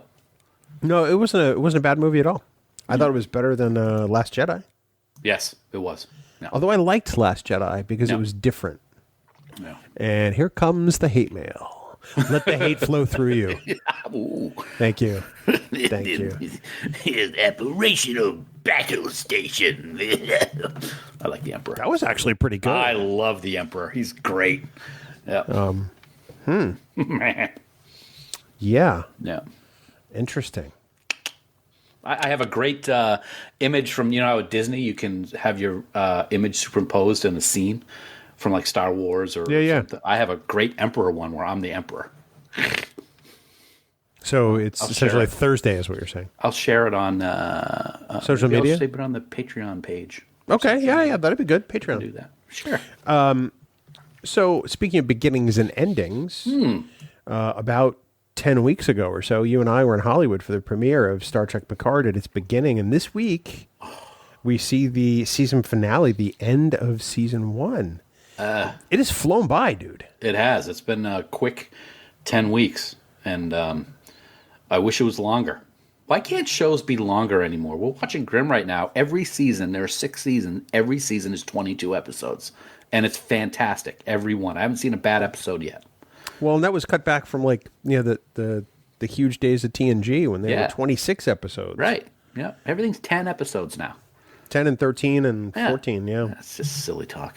I don't know. That's all right. I still love it. I want more. And maybe it's their way of making people want more, but I want more up front, not on the back end. Ultimately, by the time Discovery's done, let's say Discovery goes 7 seasons, there's still going to be less than 100 episodes. Right. Yeah. Whereas that's too bad. Whereas with TNG, they had, 180 some odd? 182? Something like that, yeah. Yeah. I don't know. That's all right. That's the way it is these days. That's all right. Yeah. I'm a little nervous for this week's episode. Really? I think something bad's going to happen. My sister, of course, like your internet's going to cut out? No, of course, no. I mean, my sister, of course, the same sister who, to this day, says Alex Trebek was in Insurrection. But so you know that what she says is probably pretty stupid. But oh, totally. She is like scared to death that Picard's going to die next week. Scared to death, and I'm like, no. A, he signed on for season 2, so. B, no. I'm sorry. I just don't think it's going to happen. It's amazing, and I don't want to give any spoilers of what's going on, but there are so many people who think that he's not going to be involved after season 1 that, unfortunately, she's not alone. I don't believe any of it for a second because Patrick Stewart. Right. Absolutely. Why is he going to come back for 1 season? That makes no sense whatsoever. Let's have a whole show named after my character, and then I'm going to leave after season 1. What are they going to call it? It's kind of like when Valerie Harper left Valerie. Yeah. And then it became the Hogan family. Yeah. No, wait. First it was Valerie's family, and then it was the Hogan family. Yeah. I just don't see it happening. I see death in next week's episode, but I don't see it being Jean-Luc Picard. I think there could be a character that is lost. I'm not going to say who because I don't want to speculate in the Trek Geeks feed. But just the title indicates that it probably will be. It's part 2 and it's in Latin, but it has something to do with death. So, I don't remember the title name, and I don't speak Latin. It's at an Arcadia Ego. Et tu Brute, something like that. I don't know. I'm not sure. Caesar salad. I'm not really sure what the whole Latin thing is, but I do know that it has some kind of reference to death. Well, maybe depending on your interpretation, sure. Yeah. But we'll see. Carpe diem, something like that. I don't know. What? Oh, just shut up. Whenever there's a Latin Star Trek title, I know you're just gonna. You're gonna mail it in. I'm not even gonna put postage on the envelope, dude. I'm not going to put postage on the envelope. I hate you so much. Well, on that note, we're going to talk about some rewatches today, and I'm very excited about that. Very excited. I do like Inter Arma Enum Sealant Legis, though. Huh? You didn't think I could do that, did you? How long have you been rehearsing that? Nothing. I just typed it up as fast as I could. I typed literally Deep Space Nine Latin episode so I could get the title name so I could read it. What about the Discovery one? E pluribus unum? I'm not sure. I can't think of what the name of the episode title is, but it's the tree one. The CV's Pacem Parabellum. Yeah, Bellum. Cerebellum. If you want something. peace, prepare for war. Cerebellum something. Yeah. A Parabellum. By the way, John Wick 3 also named Parabellum, which translated as prepare for war. I want to see that. I've seen the first one only edited, and I want to see them unedited and all 3 of them. I own all 3. I will have to borrow them. They're digital. I will not borrow them. Do no such thing. Okay. All right there, Jerk, you ready to do this? Yeah, this is going to be fun. You sound like Randy Quaid's character in Christmas Vacation just then. It is good. Save the neck for me, Clark. He's got a little Mississippi Leghound in him. All right, let's do this. Bing bong. Yeah, well, bing bong to you, sir. Thank you for using sir. I'm glad you recognized that I'm higher than you on the org chart. Thank you. Yes, sir. Oh, I love this. Mr. Executive Producer, sir. Whatever the title is. It's like, in a way, you're kind of like Dwight Schrute in The Office. Wow. You're not assistant regional manager. You're assistant to the regional manager. No, assistant manager. No, assistant to the regional manager. See, I actually get that now because I've been watching The Office. How many episodes? No, if you haven't seen more than a dozen episodes, you're not watching. I'm in season 2. How deep? Like 3 episodes, I think. So you've seen 9. There's only 6 episodes in the first season? There are. That's horrible. It was a mid-season replacement. Wow. Okay. Well, I guess. All right. Whatever. So you're where you were the last time I asked you about The Office. I haven't watched it in a couple weeks, yeah. Yep. So let's get going. All right. It's a friggin' quarantine. You got nothing to do. I think one of my favorite ones so far of the whole 9 that I've watched is the basketball one. Oh, my God. That one is so funny. So funny. It is so uncomfortable to watch Steve Carell's character because he is so awful. But he's so brilliant. He is, but it's like, oh my God, how can he say that? Can you picture anybody else playing that part? No. I mean, people talk about the UK version and Ricky Gervais, but the US version of The Office is so different. Yeah. And Michael Scott is certainly not David Brent, the UK character. I can't picture anybody else on the planet playing Michael Scott because Steve Carell is just, he's irreplaceable. Yeah. That's why the show changed when he left. Yeah. And what season was that? He left at the end of season 7. Okay. All right. So I got him for a while then. Oh, yeah. Okay, cool. There are some good episodes in seasons 8 and 9. I'm not going to lie. Yeah. But it's not the same dynamic. Okay. I'll keep that in mind. We're going to The Office. We'll throw a little Big Bang into that too at the same time. So. Yeah. What are we watching right now? We're watching SEAL Team on CBS All Access. Oh. Not those SEALs. Oh, sorry. Okay. I was very skeptical at first. Mm-hmm. I am really amazed at how well that show is put together. I'm all in. Okay. All right. It's good to know. It's got David Boreanaz from Angel and Bones. Yep. That was on Fox for do you know Bones ran on Fox for 10 years? Yeah, it was a long time. I had no idea. I never watched it. Yeah, I never did either. But I always the girl always looked very intense. Yes. Like she was just about to either kill somebody or solve the mystery. One or the other, I couldn't tell. Kind of like me anytime we record Trek Geeks. Exactly. Yep. So last night I approached you with an idea. You did. And as usual, I'm sure you thought the idea was crazy.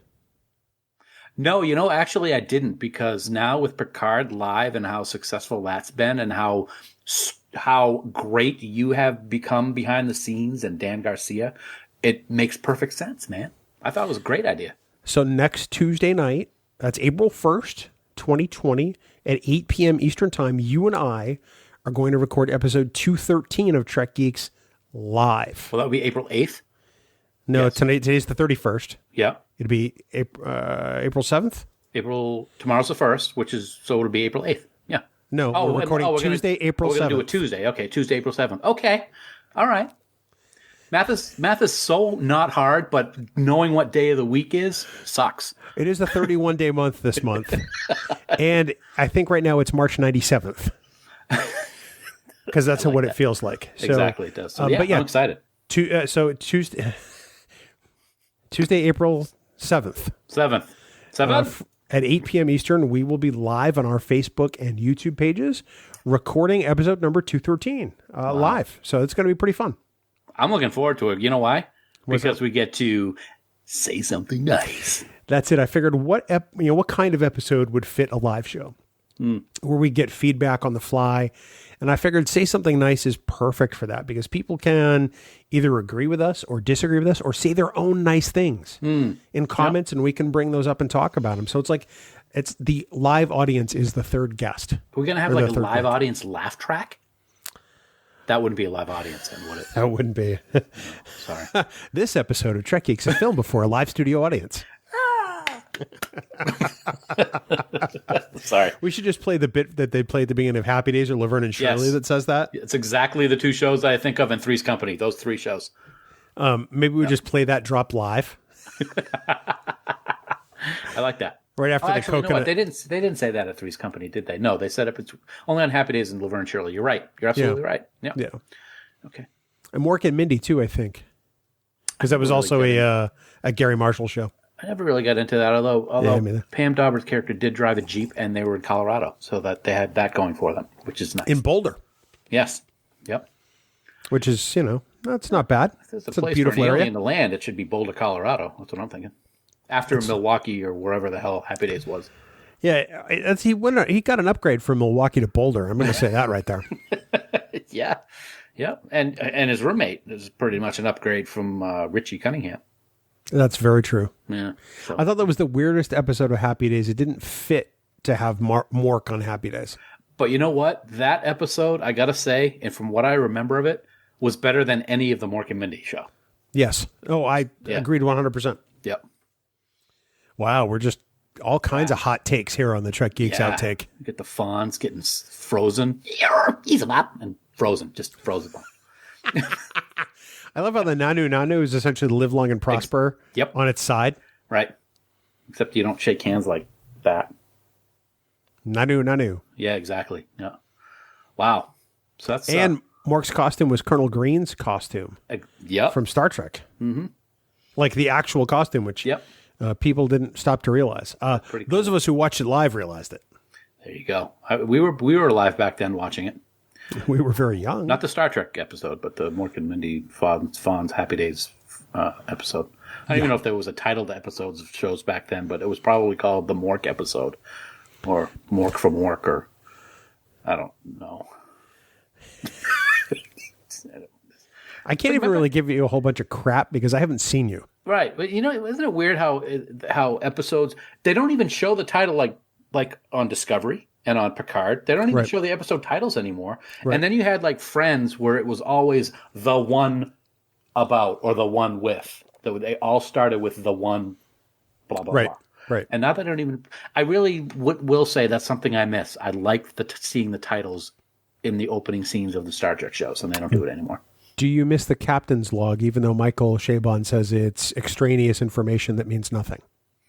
I don't think I'd miss it. No. I will say that I'm glad that they've kind of gotten rid of star dates, at least in Picard, because they were completely all over the chart back in the day. I like how they would have in Picard, and this isn't giving spoilers away, when they would show different times, they would just show so many years ago or the planet name and something. I thought that was pretty cool. I did like that. I appreciated that. My belief is that the captain's log was relied on too heavily in the tail end of Berman Trek to explain things that happened off screen just so they didn't have to film it for the screen. Captain's log supplemental. Well, this happened a lot in Voyager. Yeah. This happened a lot in Enterprise. It happened toward the tail end of Next Gen and Deep Space Nine. Mm-hmm. But if it happens on the screen, you don't have to have a narrative to explain what happened and why. Right. Were there times they could have used it? Possibly. But I don't think it took away from Star Trek Picard or Star Trek Discovery, quite frankly. There was one aspect of Star Trek Picard that drove my wife crazy in one episode, and I don't want to get into the details, but it was... He gave a briefing to someone off screen. And the scene started with that person saying, "That's quite a briefing you've given," and didn't really expand on what that briefing was. And that bothers Sue a lot. I'm trying to remember the episode. I don't want to say, because we don't want to give spoilers away here on Trek Geeks. That's true. Yeah. So people who haven't seen it, watch Picard, and then you can ask me. And if you haven't seen Picard, what is wrong with you? Watch it. So I have heard from people that had not watched it from the beginning, and with the free month that CBL Access was giving away, considering that we're all sort of shut in for a while, they decided to dial it up and watch Picard, and they have loved it. And these are people who loved TNG previously or liked TNG previously, and they thought it was amazing. So, I mean, this series is speaking to people that have watched Star Trek before, and I think that's what's important. I think it's great. We're going to do an episode soon about Picard season 1 2 weeks. in a couple weeks, and we will have spoilers in that one, but I can't wait to talk about it because this was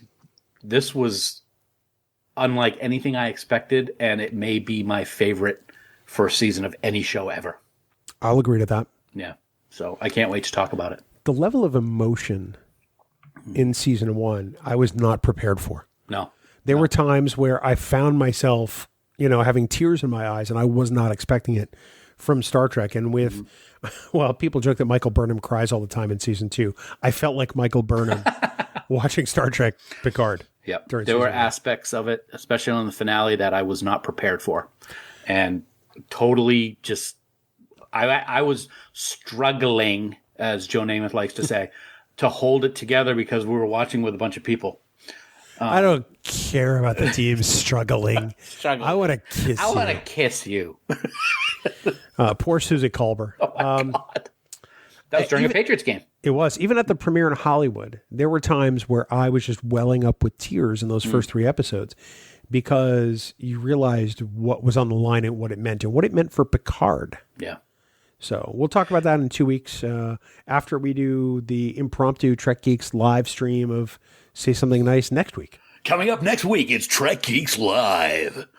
Well, we'll call it live stream to differentiate from the live show in Concord, New Hampshire on October 25th. Wow, okay. Coming next week, it's Trek Geeks Live Stream. Excellent. I wish people could see the face you just made. That was pretty good, wasn't it? It was. I like that. Anyway, yeah. All right, Jerk, you ready to do this? Let's do it, man. No. No, you didn't say Chakotay. Oh, sorry. Say the word. Chakotay. Akuchimoya. See, that's how that should work this whole episode. Okay, that it's going to happen. All right. Okay. All right, here we go. Normally, I would say Bing Bong, but since we're live, I don't have to. And this is the first time we've ever done an outtake at the end of the show. Yeah, just take that out just because we're doing it late, rather. What are you talking about? Bing Bong me, baby. I actually kind of did in a way. Oh, all right. Bing Bong. Although we're not doing Bing Bong, so right. so go screw. And Jackie, just to clarify, no, we are not doing a live stream next week. We are recorded in Memorex next week. Yeah. We're not live. Weren't you listening, Jackie? I mean, he literally said Memorex. Come on. It's hard for her to know when to pay attention when you talk because she tunes you out. Applications for a new Camp Kittimer admin can be sent to. No, that's not happening. You're fired. You're fired. Oh, goodness gracious. So how I would say how you doing, but we know how you're doing. This is weird. Short of the reboot I had to perform in the middle of the broadcast, it all went pretty flawlessly. All things considered. I want to thank everybody that chimed in and commented. It was a great experience. I would like to do another one of these again sometime soon. Yes. I don't know how you feel. No, I think it would be a great thing to do. It was a lot of fun, even with the little technical glitch. I thought it went very well. You put together, and I will say this in all seriousness, even though this is the outtake, you put together unbelievable presentation because I was able to see it as we were doing it because of this platform that we use. All the stuff you did was great. The graphics, the screenshots, the scrolling trivia questions or the scrolling banner, and then the trivia questions. Well done, man. I'm not going to compliment you very often. So if it's in the outtake, that's probably the only place you're going to hear it because you're a big. Yeah, let's try not to swear because I almost did. I don't want to have to try to bleep anything because I don't have a time index to work off of. But 9:32. You're an idiot. Sorry. The next time I'm able to come over to your house, I'm going to pick up that Enterprise and gronk it off your driveway. It's not like it'd be the first time that's ever happened. No, and then you can pick up the bricks. Oh, I can't talk about that anymore. Change the subject. Oh, really? Oh, you know what I forgot to talk about during the show? Today was the birthday of the guy who played Cyrano Jones. I don't care. He's dead. And he's dead, so he's not dangerous. Bill really hates that. I really do hate it. Which is why I love it. I really do hate it. Yeah. Guess what? I hate Cyrano Jones. I know you do. I hate every line that he utters. I actually skip the Trouble with Tribbles now most of the time because I have to hear that jerk. What did he say? I mean, how can you not like that? I don't know. How can I not like you? At three credits ahead, a body. And that outfit. And then Odo wears the outfit. I love Tribbles themselves. I just can't stand Cyrano Jones. And they got a big picture of him right at the store up at the Ticonderoga Experience up there at the original set tour. And you pointed that out to me, and it was like, I was in my own private hell. Yep. There you go. Your adoring public is speaking, Dan. Oh, are they? First off, back off. We like Jackie. Oh, I love Jack. Oh, was Mumphrey saying that? Who gives? No.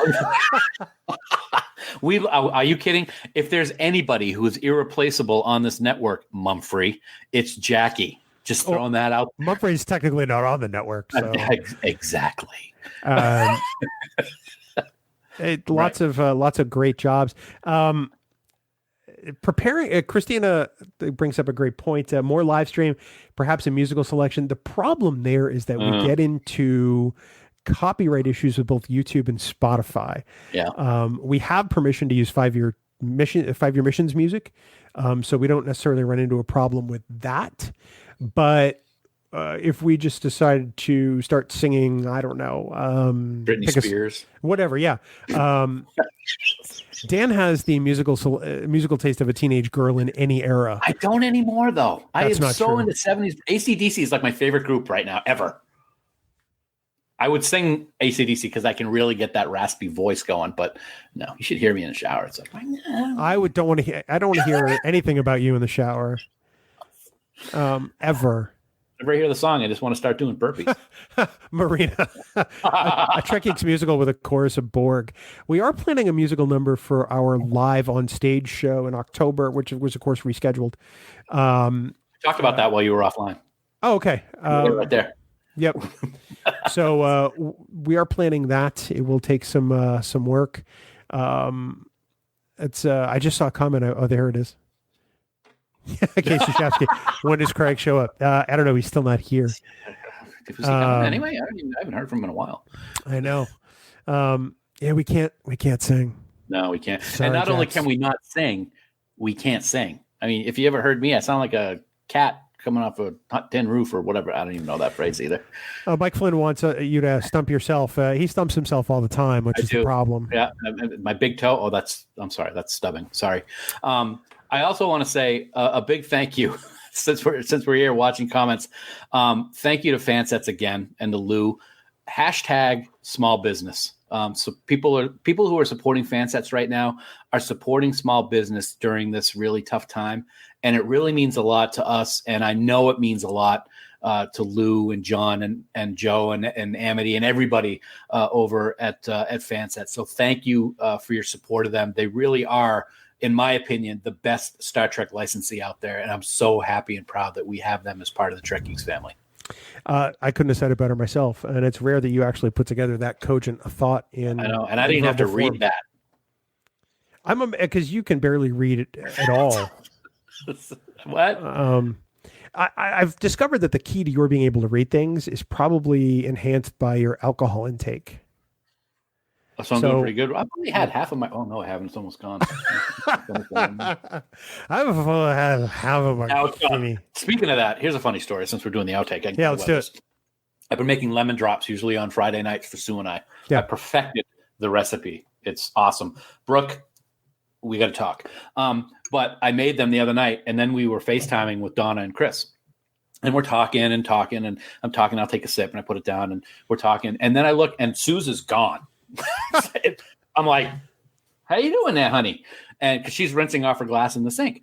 And so I look down, and literally I have like this much out of my glass. So I look at my iPad, and my sister's looking at me, and I put the glass up, and I drank the rest of it in one gulp. And I was like, whoa, that was silly. I am not buying any Firefly bins. I will donate them to somebody, but I'm not.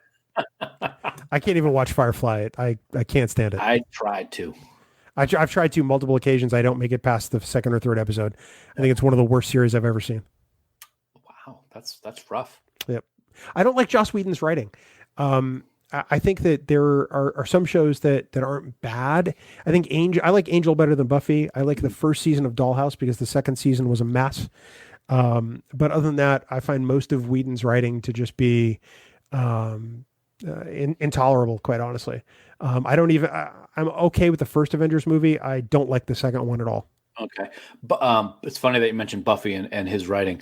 Buffy was the first show that Sue and I watched as a series together. And I missed the first 2 episodes because she got it and was watching it. I was in the computer room one night and she was on like episode 2. I was playing Warcraft or something because I had no interest in it. And I'm listening to what's going on. I'm like, what is going on? So I went in and I watched the rest of that episode. I think it was the 3rd episode. And from that point, we watched the rest of it together and absolutely loved it. Read the comment, Dan. Oh, sorry. Oh, God, dude. Yeah, there you go, baby. Look at that. And you know what? It's great on the outside. You get the colors, but you know what? There's something on the inside too. Oh yeah, there is. Oh yeah, there is. Look at that Patriots logo. There's not any more martini because there's a little bit. Hold on. You added some. Maybe someday you'll add some blood to your alcohol level. How do I really feel? Firefly sucks. That's wow. Wow. See, Rick says the same thing. Wow. Wow. How are you holding out during the whole stay at home? It's not really a quarantine per se, but how are you doing? Oh, fine. Sue's working from home too. We consider ourselves, both of us consider ourselves very lucky, as I'm sure you and your wife do. That we're not one of the unfortunate people that have had to struggle with being laid off or having to work in a place where you're in front of the public all the time and have that danger of catching this thing. We're at home. We love spending every minute together. So even though we're working, we're together. The dogs are the happiest two dogs besides your dog, probably in the entire quadrant. And every once in a while, I sit like this at my computer and Sue's off to my left with her back to me at the island. And I'm just doing something. And every once in a while I'll be like, and I'll swear and say something as I'm working on it. And she just snickers. It's just like, wow. So like, you do the same thing. You do the same Yeah. thing before the show. I do. I'll be like, that feels not dangerous. Shut the F up. I hate you. I know you do. That's why I gotta never stop doing that. Marina, we feel for you on week 5 of quarantine now. Yeah. Today was day 24 for me, I think. And I'm a little less because I actually went into work the Friday that we were told to work from home because I didn't look at my email that morning. Yeah. So I went to work for part of the day and then worked from home since then. So we hope you all are out there staying safe and staying healthy. And to do what you can to flatten the curve. We genuinely appreciate all the love and support we've had from you guys. We've had a bunch of people asking us how we're doing, and we promise we are doing great. And we hope the same for you and your families, and that we can all ride this out and be back together in each other's company sooner rather than later. But for as long as this goes on, you and I will find special things to do to stay in touch with people, Dan. And it seems like the live show is a big hit. So we'll have to plan another one of these. I saw a comment earlier on we should do a Stump the Geek live. I'm not up to that, no. Oh, you can do that. I'm going to have many a Patriots drinks. With video, it could be very interesting. It could be, yep. I just throw that out there. I'll probably poop my pants and just do terrible. Wow, anyway. So that took a turn. So I do want to say one thing. I just saw a comment that I thought was great. I got to find it again. Rick Mason said that he's been spending the quarantine watching DS9 right through, and he's almost on season 5. It's still, I love Picard. Don't get me wrong. Deep Space Nine is still my favorite Star Trek series ever. I just, the writing is just second to none. And I love watching it. Odo, Garrick, you blew up your own shop, Garrick. I just love that. High functioning. Yeah. High functioning. I could, you know what? I should do Cyrano Jones. You blew up your own shop, Garrick. That's not even funny. It's not even funny. It's no. Come out very good. Sorry. It's the outtake. It's going to go away anyway. Yeah, I'm going to delete all that.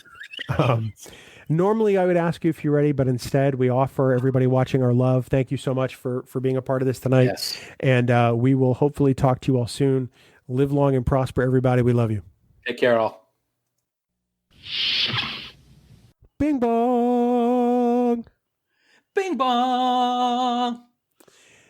We actually could do Bing bong this week. I know. Because last week we were live. You screwed me up bad. I didn't know what to do. There was a big sign on the screen that says, outtake coming up. Don't go anywhere. I know. And you knew it was going to happen. I know. But it was the first time in 213 episodes that we haven't done Bing Bongs that long, but you know what I mean? It was a live broadcast, dude. You had to prepare yourself for anything. You can still say it. I mean, I'm just happy that nobody could tell you weren't wearing pants that broadcast. Yeah, that's all right. I might not be wearing them now. Well, I know you. You're probably not. I'd just be happy if you put something on, a towel, bathrobe, anything, because it's a little distracting. Yeah, well, I would think so. Yeah. Yeah. So how are you? I'm okay. I've had a couple of down days recently. Uh-huh. Just where the rain didn't help. I got to tell you, the sunny days are my friend. Because I can get out there, I can do stuff. I take Abby on a nice long walk. Abby doesn't like to go out in the rain, and like she will go out, do her business, and come straight back in. That's a lot more than Callie will do. Callie will go to the door, look at it, and be like, nope. But really, super heavy rainy days like the one we had on Monday, I think it was. Monday. I don't even. The only time I know what day it is when I'm taking Abby's medicine out of her pill organizer. There you go. Otherwise, I would not know what day it is. Or when we record. Is it Tuesday? It is Tuesday. Okay. But no, the other day I had a down day, and I just really could not muster the wherewithal to care about anything. I'm doing better today. Good. But it happens like that. It'll be like a one-day thing. Yeah. So you guys did awesome on Picard the other night. Thank you. Sorry that I was not there. Huge thanks to Dan Garcia for filling in for me, but Sunday was one of the worst nights I've had in years. Yeah. It was awful. So I'm better now, feeling great, and looking forward to a good week. Yeah. Well, as that sage and wise observer of our times, Kelly Clarkson, once observed, what doesn't kill you makes you stronger. Oh, that's true. Remember that commercial she was in with Chris Berman with that song? No. It was a car commercial, I think. Yeah. Oh, the Ford commercial. Vaguely. Yeah. Mm-hmm. They used a couple of her songs in those commercials. Because didn't they use My Life Would Suck Without You or something like that as well? I don't know. I would say that my life would suck without you.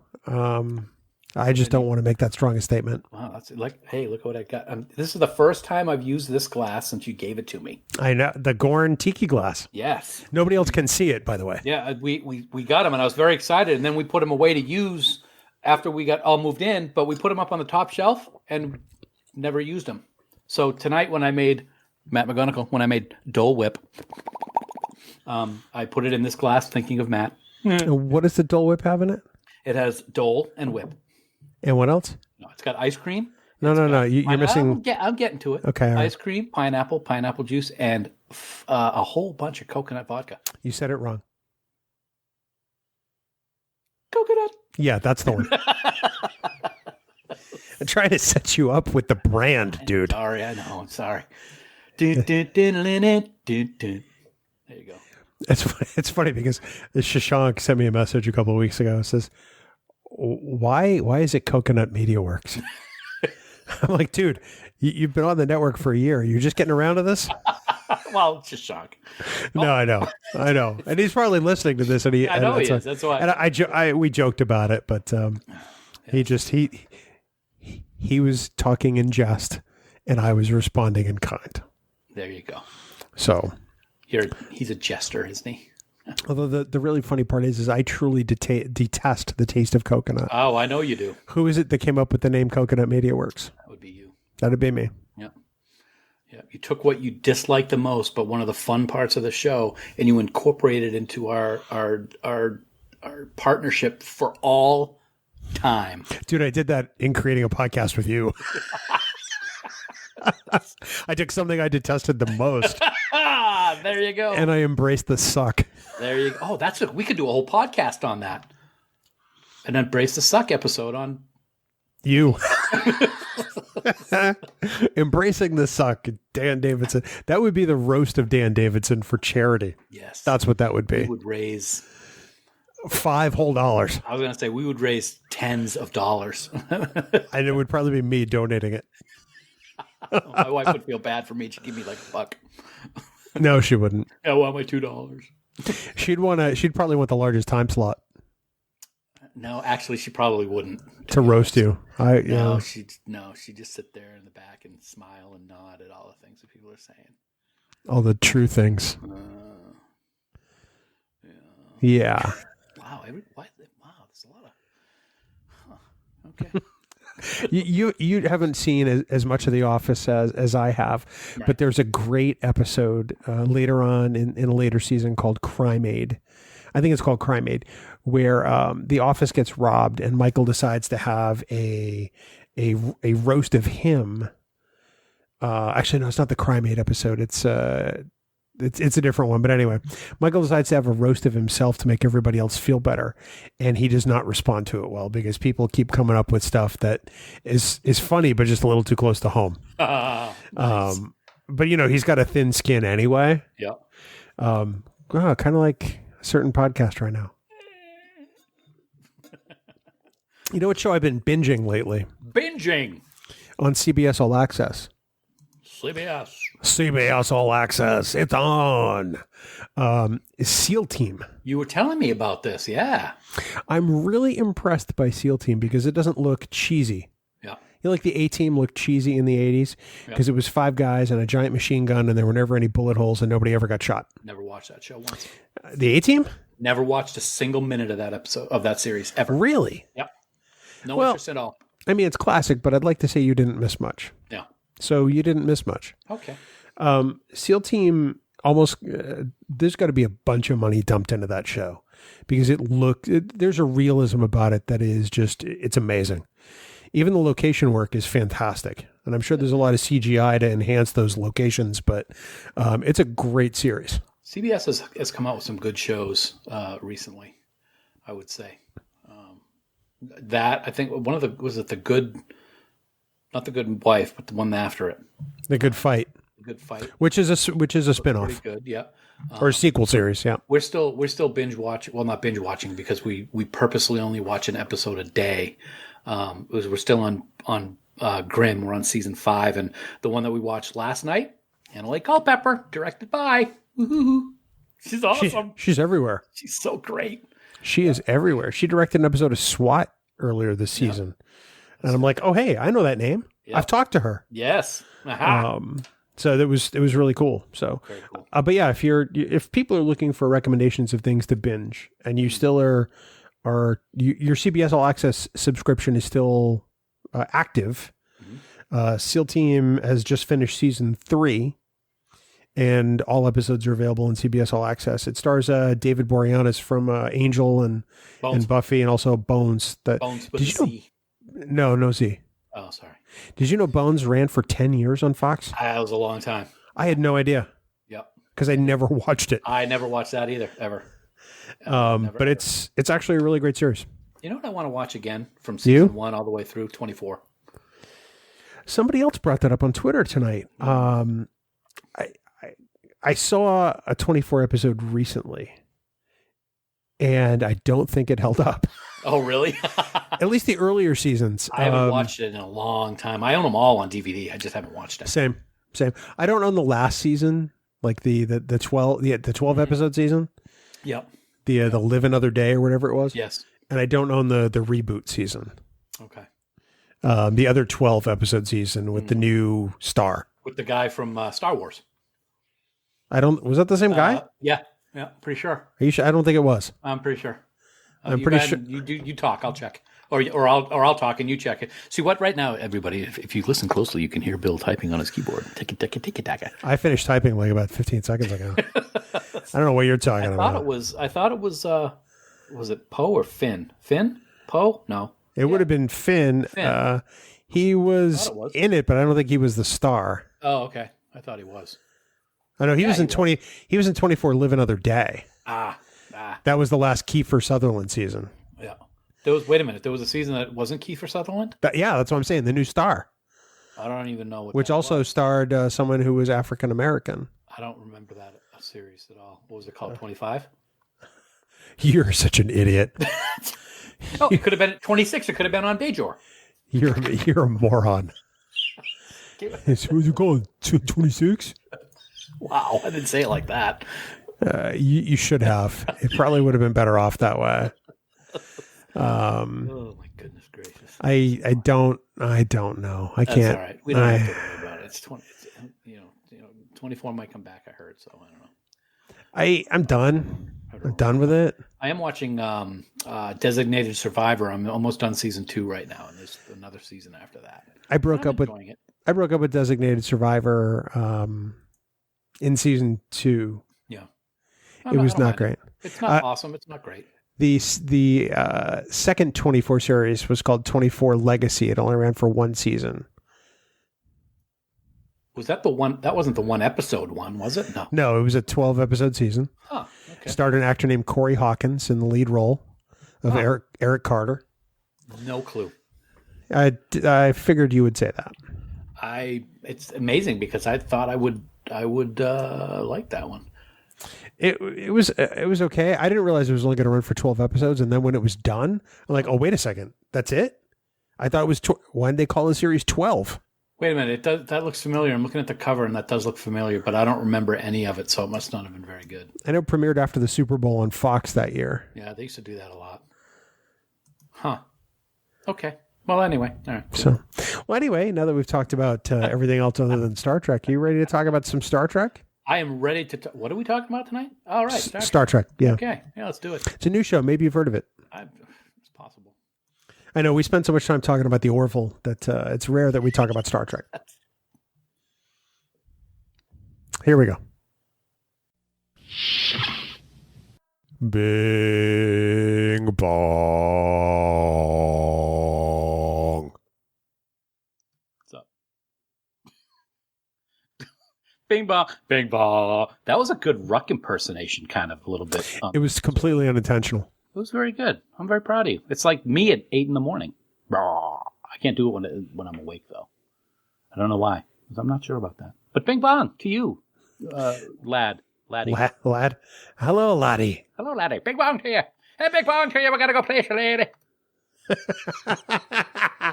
Like a picture was it Looney Tunes? Okay. That's one of the ones that Bugs Bunny talking about a shillelagh. Oh, all right. Okay. I think it's Bugs Bunny. It's been a long time. It's been a long road getting from there to here. Oh God, why do you do that? I don't know. And I think you're checking your text messages right now because I think I just got the same one you did. Special announcement from Fansets to go during the Fanset spot. Wow. Yeah, that's big. That's big. Mm-hmm. Yeah. Wow. Yep. If he means the one I think he means. He does. I think he does. I'm going to ask. Oh, he does. He says it right there. He just says, don't say what it is. It's in parentheses. All the people are like, what the hell is it?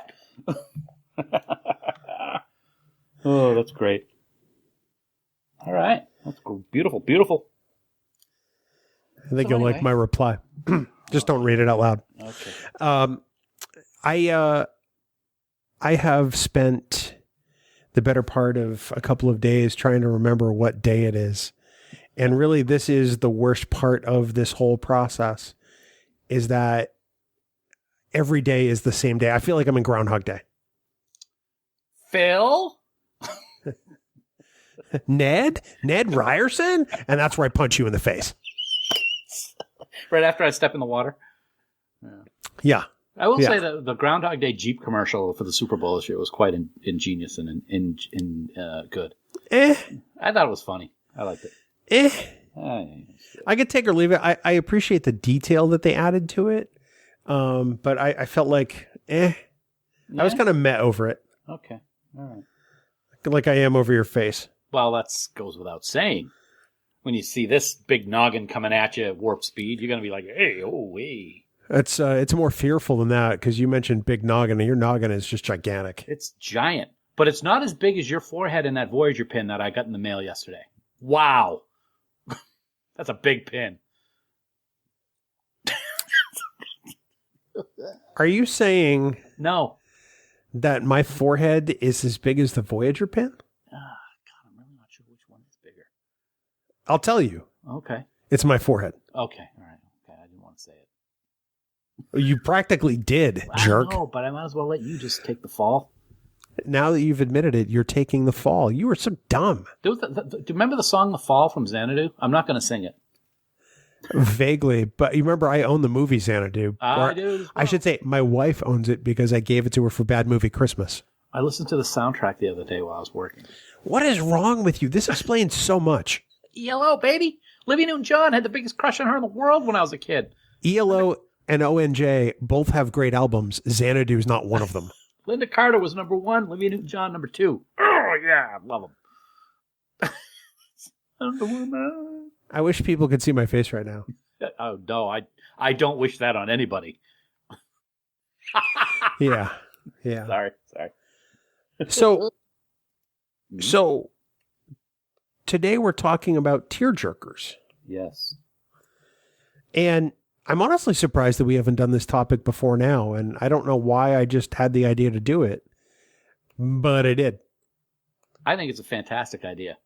I'm not sure why we haven't done it either. Have we done like funniest moments? We've done something like that. Not specifically. Not specific, something like that. I don't know. But we've done different emotion type episodes, and this is one that's maybe we pushed it off because it's going to hurt so much. I think next time we do a themed episode like this, we're going to do episodes that make me want to club Dan over the head with a heavy blunt instrument and could make me wind up on Dateline NBC. But that's going to be the full title. Good luck finding an album cover. But wouldn't that be any episode, Bill? I don't know. Would it? Speak the truth. It would. There'd only be one episode in that podcast, and it would be Take Me Out to the Hall Suites. Or Game 5 of the World Series that year. I'm not sure which. That was so fun. I think it was Game 5. It was. They were down by 6 in the 8th inning. Yes, it was the night after they lost that 18-inning marathon. Oh, that's right. That's right. Yeah, and then they won the next 2 and won the World Series. And sports, as we know it, is gone forever. I say, luckily, neither you nor I are going to be sharing a hotel room anytime soon, unfortunately. Or even if we are, there's not going to be any sports anywhere. So yeah, I'm resigning myself to the eventuality that STLV is going to be canceled. Yeah, we're going to talk about. We will have already by the time people hear this, but we'll be talking about the SDCC and news, and I am pretty much 98% sure that STLV just is not going to happen. I mean, unless there is a market improvement shortly. Even if it happens, though, I'm kind of waffling on whether to go because it's going to be drastically reduced. There's not going to be near the amount of stars there. I don't think there's going to be near the amount of people there, and it's going to be. I think it's going to be kind of dangerous, to be honest with you. I don't know if it'll be dangerous. Maybe it will, maybe it won't. I'm playing it by ear. Yeah. It depends on we're 106 days away from the theoretical start of Star Trek Las Vegas.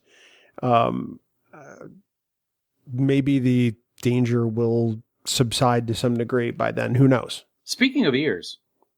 I may have mentioned this recently to you. I don't remember if I did. Ears? Yeah, ears. Speaking of ears, because you said you're playing it by ear. Oh, thank you. Yeah. Thank you. I didn't realize until recently, watching Star Trek 2009 for I don't know how many time, that Nero's got one of his tip of his ears is bitten off. Yeah. I didn't know. I never noticed that until recently. And it's weird because if I remember correctly, it's a different ear depending on what scene you're looking at. I don't think it's a different ear. Maybe it was a different camera.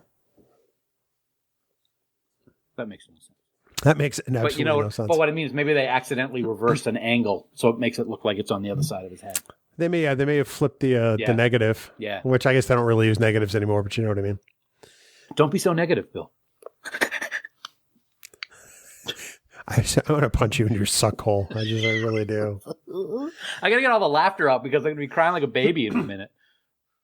I don't believe that for a minute. No, I'm not gonna cry at all. No. Unless you say that we're never going to stop doing this podcast together and we'll be joined at the hip forever. Then I might start crying. We are never going to stop doing this podcast together. We're going to be joined together at the hip. No,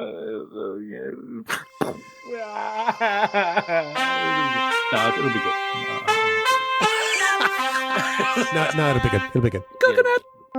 All right, there, Jerkosaurus Rex. Are you ready to get this done? It's funny that you say that because I was watching Jurassic World before I came upstairs to record tonight. Why is that funny? Because it's like you were reading my mind. It's got nothing to do with Jerkosaurus Rex, which made me think of dinosaurs, which made me think of Jurassic World, which is what I was watching before I came up. I can keep going. If you had said you'd been listening to the Jerky Boys, then I would have understood. But Jerkosaurus Rex sounds like a dinosaur. I love dinosaurs. You're an idiot. All right, let's do this. Bing bong. Bing bong. Bing bong. It's Brittany, bitch. If you're not a Patreon, you're not going to get that. So sorry. No, sorry. It's a carryover from the Patreon. I apologize. I could tell the story again, but it kind of gets. I don't want to hear it again. It's kind of wasted. I've listened to you long enough. I don't want to hear you repeat yourself. This means you need to start spending some of your quarantine watching The Office. Oh, that's a good point. Yeah, I should. What I've been doing at lunch lately is finishing up Designated Survivor. So yeah, I should. Well, that's really easy because there's only like 2.5 seasons. Yeah, exactly. And I'm almost done season 2, so I don't have much longer to go. Kelly and I have been binging SEAL Team on CBS All Access. Yes, you've been. We're almost caught up. Wow, cool. It's they're in their 3rd season, and of course it'll be a little short because of the coronavirus shutdown of pretty much everything Hollywood. Yep. But it's a show we're really into. That's awesome. Tonight, after we're done recording, Sue and I will be watching the final episode of this season of Bosch. Yeah, I'm still on episode 4. I haven't caught back up to it. I am really, really liking the season. Lance Reddick is the coolest MFer on the planet Earth, I got to say. Is it better than last season? Yeah, I think it is. Yep. Yeah, by a lot? I don't know. It all depends because I know that you've said that you thought it's been a little slow this year. And one of the things that I like is that there's a lot going on. So I think it's slow so that you can stay caught up to what's happening because there's a lot of jumping around. Yeah. I really like the storylines, and I think the finale is going to be interesting. I have some real bad feelings about what's going to happen tonight. I'm not going to lie, but we'll see. We'll see what happens. Yeah. So I do have to say that I thought that last season's finale, especially, was really underwhelming. Mm-hmm. With the fight in the airplane over the Salton Sea. Yep. Just kind of meh. Yeah. So I hope for you a much better finale experience than the one last year. Yeah, I think with everything that they've got set up for this episode, I think it'll be pretty good.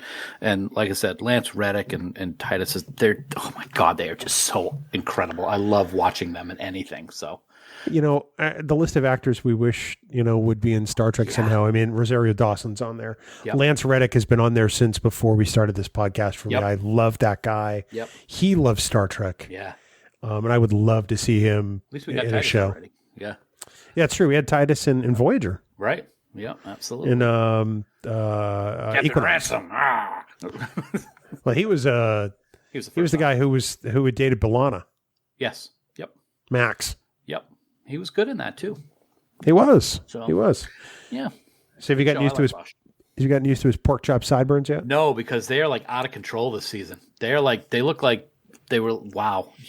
Yeah, they're pretty out there. It's his Rona hair. Yeah, I think it is. But, so, what do you think of my haircut? I like it. I also noticed I haven't shaved in about a month.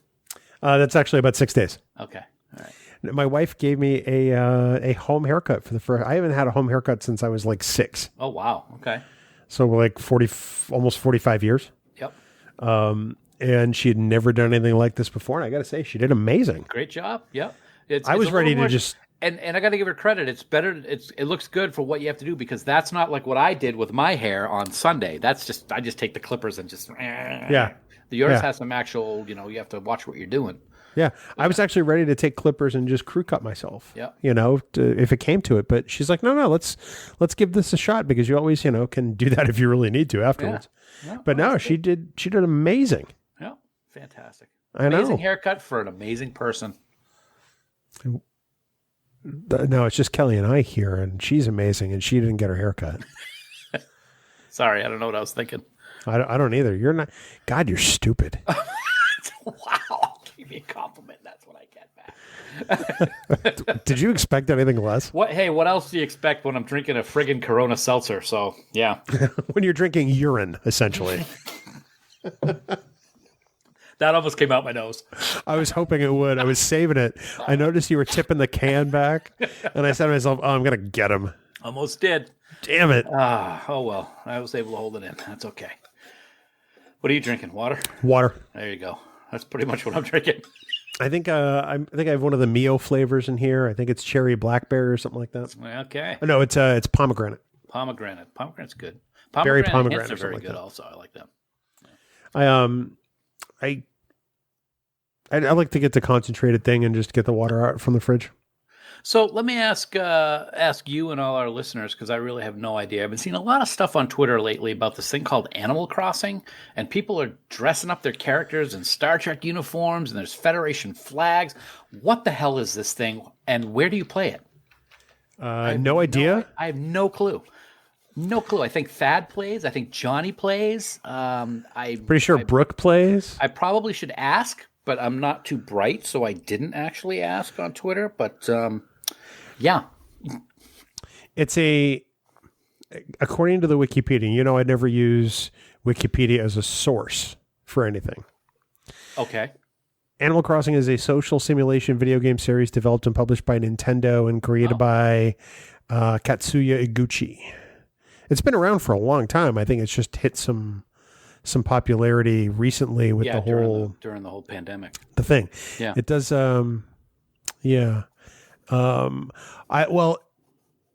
apparently there's some kind of a new version of the game that went live on February 20th of this year. Okay. Animal Crossing New Horizons. I don't know. So It's got something to do with that. I still don't care. Okay. I don't have a Nintendo device, so yeah. Not going to. You can play it on iOS or Android. Oh, can you really? All right. According to the website. I'll have to check it out. Maybe I'll check it out. Yeah, no. No. I will say that people that are posting pictures of people in Star Trek uniforms is pretty cool. I'll just put myself in a Star Trek uniform. Oh, that's a good idea. Okay. Yeah. Okay. Yeah. I won't say it. Anyway, hi. Wow, that was harsh. I didn't say anything. You were being nice to each other and you give me hand signals. That was a thumbs up. Very, very good. No? Nice cover. No? I don't know. So how are you? How are you holding up with the Rona? You doing okay? Yeah, I'm good. Doing losing weight, doing great. That's what I meant to say. Wow. Whew. It's this 4.5% alcohol in this Corona. Ooh. Yeah. We're going for walks every day with the pups. If we're not doing walks, we're doing our workouts with dynamic strength and conditioning. Let me ask you a question about dynamic strength and conditioning. For those listening, that's the gym that we belong to. Their initials, quote unquote, are DSC. Yeah. Do you always call it Discovery by mistake? Because I always do. No, I don't. Because I always do that. Because I'm not an idiot. I was going to say, and Sue said, so I was making a joke because somebody posted a video on their page today wearing the DSC shirt, and she's a huge Star Trek fan. And I was going to say to Sue, you think I should ask her if she ever mistakes DSC for Discovery? And she goes, no, because you're the only person who does that. You're the only person who does that. So, yeah, there you go. So, Stephanie's listening. Hi, Steph. I've been going to DSC as a gym longer than DSC, the TV show, has been on. Right. Well, maybe that's why I keep messing it up, because I joined after Discovery. Maybe you're just an idiot. Maybe it's the simplest answer. It's Occam's razor. That could be. Well, who? Is that like Schrodinger's cat? In a way, it postulates that the simplest answer more often than not is the right one. Oh, all right. Well, then yes. That's my answer to everything. No explanation needed. Just yes. So you're an idiot. Got it. Yes. Yeah. That goes without saying. I wouldn't even argue that one. Well, Brittany, are you ready to do this? Yes. Oh, you sound like you're going to puke up some of that horrible Corona seltzer you're drinking. I might just do that. Just keep drinking your toilet water. That's fine. Yummy. All right, let's do it. All right. Bing bong, Dan. Bing bong. Whoa. Your microphone is at a different place this week. It is. It's in a new spot now, and I like it. It's right there, so I got to be quieter. Be more quiet. Oh, I've been dreaming of that for 5 years. No dead air here, mister. Well, no, we know that's not true for a fact. Chris Mumphrey's pointed it out more times than we can remember. Yeah, right. What does he know? Dead air Davidson. Yes, that's right. How are you? I'm doing well. How are you doing? I'm excellent. Fantastic. What a great weekend. Sue and I had a day off yesterday to just hang out and do stuff, and the weather was awesome for a change, as our Trek Tuesday picture this morning showed us. Yeah, pretty awesome. Like it. No complaints here, sir. Not that I would have cared if you had complained, Dan. See, I would have cared because I care about you, and there you go. Wow, what a nice guy. No, I appreciate it. You're far nicer than I am. You're a nice guy. Well, you're kind of a jerk. That's true. That didn't last long, did it? No. No, you really kind of hung your hat on that one pretty quickly. Nah, I don't wear hats often. I get sunburn.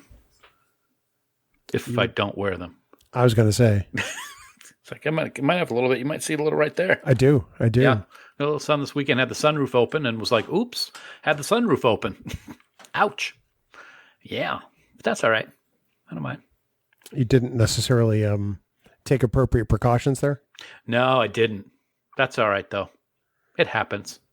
I had the weekend off because I originally was supposed to go to LA for the initial Nichols Con this past weekend. Yep. Which has been postponed now indefinitely, and they're talking about Vegas. Yeah, that's kind of odd. Which odd, awkward, all of those things. Yeah.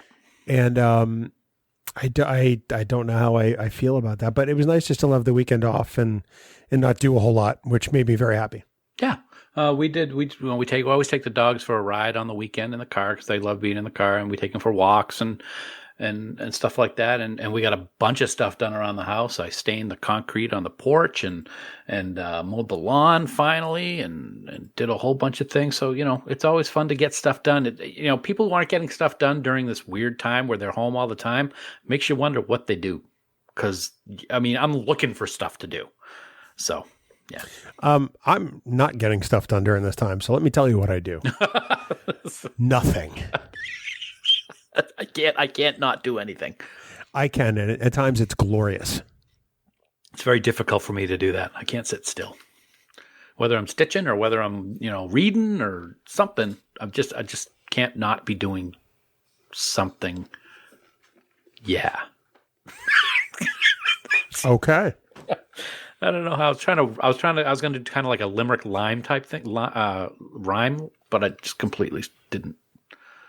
Yeah. I'm just going to let you twist in the wind there. Twist like that tree in Harry Potter. I'll take your word for that. Okay. I forget what his name is. Big Tree or something like that. Yeah. Yeah. I'm sure the character name is Big Tree. It's the Whomping Willow, actually, is what it is. You can take that to the bank. Gringotts Bank. Harry Potter. Which doesn't exist. Oh, it does at Universal Studios, Florida, though. It's very cool. Does it? I was in it. Yeah. They came out with a new ride, and I'll tell you what, the bank is gorgeous. That wasn't there when I was last at Universal. Yeah. The only time I've been to Universal in 2014. It was probably just Hogwarts. Yes. Yeah. And then they added the ride with Gringotts, and then the last year they added the motorbike ride, Hagrid's motorbike forest adventure ride thing. The first Harry Potter ride looked like it would scare the hell out of me, so I didn't go on it. Oh, okay. Which one was that? Is it a roller coaster? The one at Hogwarts. I don't know. Oh, okay. Yeah. No, that's okay. There are two. They turned a ride that was called the Dueling Dragons, which was roller coasters that were like parallel to each other. They turned that into a Griffin something or other Harry Potter theme, but it was the same ride. But it wasn't a roller coaster. You actually went through a line through the castle. Oh yeah, the one in Hogwarts is different. Yep. Yeah. My wife went on it, and she's like, "Yeah, you would have hated that." It's one of those ones where you get the screens. It's like motion, and so it looks like you're falling, even though you're not. I'm good. Oh, I love those. My brother-in-law gets like sick to his stomach on those. Oh. As I get older, I'm okay with not going to adventure parks. I'll write It's a Small World all day long. That's more your style. More so than that, yeah. Although I did go on the Spider-Man 3D ride at Universal. Yeah, there was only one part I just couldn't look at the screen. Was that when you're like going up all the way, like real fast, or hanging over the edge? Oh yes, yeah. Other than that, it was really amazing. Excellent. And that ride's held up pretty good over the years, too. It's too bad your face hasn't held up. Oh, no, it's fallen like a brick bleep house.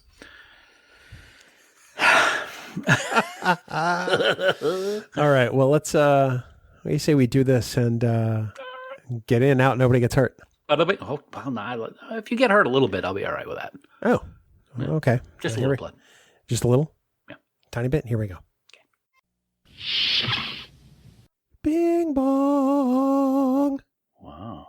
Bing bong. Bing to the bong. Why do you always add a to the in there? Why can't you just do Bing Bong? Because Bing to the Bong sounds like so 1991. Bing Bong. Yes, it does. Shut up. Bing Bong. Bing to the Bong. How about what? How about F to the U? Yeah, tell me about it. I don't have anything else to add. No, you don't. But Haley's here. Hey, Haley. I am here. Yay. Hi, Haley. Hello. I feel excited. I feel like we just said hi to you. I know. Yeah, I know. we did. So weird. Oh. We must be caught in a temporal causality loop. Oh, very nice. Very nice. Wow. You're welcome. It's stereo. That was amazing. Your face is amazing. No, it's not. Oh, No, come it's on. not. I thought it was going to be a compliment to start things right off, and it wasn't. So I'm going to talk about this as we record the podcast today. So as one of the accidental occurrences of Star Trek and pop culture that I discovered was while my wife was rewatching Seinfeld. And I hate Seinfeld with a passion. I largely don't laugh at Seinfeld because I think it is one of the least funny comedies ever produced. Now, I can't wait for the hate mail. I can't wait for the comments. Bill, how can you hate Seinfeld? It's very easy. It's just not my cup of tea. And on the day that Jerry Stiller died. Wow, Bill. He was amazing. Jerry Stiller is, Yes, a great. comedic dynamo. Yep. He is actually in most of the episodes that I find the funniest, and there's less than 10. Right. But I have to add to the list the one that I saw that references all the Star Trek. And it kills me because I hate this show with a passion. To me, it is the Firefly of situation comedies. Wow. Yeah, although it ran for 9 seasons, that's the biggest difference. People actually watched Seinfeld, whereas nobody actually watched Firefly. Some people watched it. Right. The ones who were disappointed when Fox canceled it after a season. Right, those people. Like Sheldon. Yeah. Like Sheldon. All right. Yeah. Well, that's great. I can't wait to hear all the details about that, Bill. Seinfeld. It's funny because I think I watched it when it was on, and it was okay. It does not hold up well, in my opinion. Seinfeld? Yeah. It holds up far better than Friends does. Oh, I think both of those are very dated, but I just know that whenever Seinfeld's on, it's like, wow, this just does not hold up good at all. Friends, on occasion, almost seems homophobic. And that's kind of what sets Seinfeld a little ahead. Yeah. It's like I almost can't watch Friends now. I mean, I have a hard time watching it anyway. Although it's this hand is your hand. No, wait, that's my hand. By the way, this land is your land in the public domain. I'm fine. Spotify. Yeah. Yeah, because we're not on Patreon anymore, I heard. Well, I mean, we're not on the Patreon part of the recording right now. Yeah. Yeah. I never watched Seinfeld. I kind of watched Friends. And then when I returned to working at Old Navy in the mid 2010, I think it was 2011, they had all the seasons on DVD. And for some reason, that was the only thing people would watch. We had other movies and stuff. So when people would go on break, they would watch Friends. And I'm like, oh my God. And I would turn it off because I'm like, dudes. And usually it was always the same certain discs. And I'm like, please stop. So you worked at Old Navy? It did. Were you ever in any of their commercials? No. Good. No, but it's really, really funny. So I worked for them for a total of 5 years altogether. I could spot in television shows something that was an Old Navy outfit. I was like, wow. that shirt's at Old Navy. Oh, that shirt's at Old Navy. Oh, that dress. Oh, like just general television, watching a show of something. I'd be like, oh, that's Old Navy. I kind of do that with the company we work for now. When their technology appears on the wall, because they do product placement. Sometimes you'll see it. It's unrelated to a scene, but there's one of their time clocks on the wall in the background because it doesn't necessarily look like a time clock. It almost looks like a security system of sorts. So, but yeah. Mm-hmm. Thanks for that insight, Dan. Appreciate it. So Haley has the Old Navy references. You have our place of work, and I always see if the actor's ever been in a Star Trek episode. I do that all the time. Yeah, I do that. My wife can do that with Buffy in a heartbeat. It's like, she goes, oh, that guy was in Buffy. He was in this episode. Well, yes. But I mean, it's almost like she has an eidetic memory as far as that's concerned. Yeah. Mm-hmm. It's just, I do it with Star Trek. She's like, yeah, that's nice. Okay. But when she does it with Buffy, she's like, yeah. Rock on. Well, it is interesting. Yeah. You know, she now knows that Armin Shimmerman, obviously, Yes. big role in Star Trek Deep Space Nine at the same time he was doing Buffy, which is pretty badass. El Principal. Thank you for that lesson in Spanish. Yes. Idiot. I only say that because it was actually a movie called The Principal with Jim Belushi, and somebody painted El Principal on his motorcycle, and that just popped into my head when you were talking about it. So, you've seen this piece of crap? Oh yeah, well, I worked at the video store for so many years. Yeah, absolutely. That's your excuse. Okay. Yep. I haven't watched it since I worked at the video store. So, do the two of you have an all-time favorite TV comedy?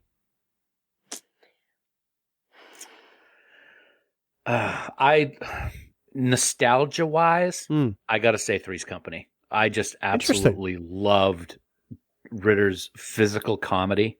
And it was at a time when I was growing up, and you had people like Suzanne Summers on and DeWitt and them. And I loved Mr. Furley, and the Ropers were just hysterical to me. I never liked Larry very much, but all the other characters I really liked, I really loved. But I got to say, all-time favorite, I got to say it's Big Bang Theory. I just love that show so much. It's on TBS almost every night for hours. And 85 to 90% of the nights that Sue and I are in the living room, we have Big Bang Theory on, regardless of how many times we've seen the episodes.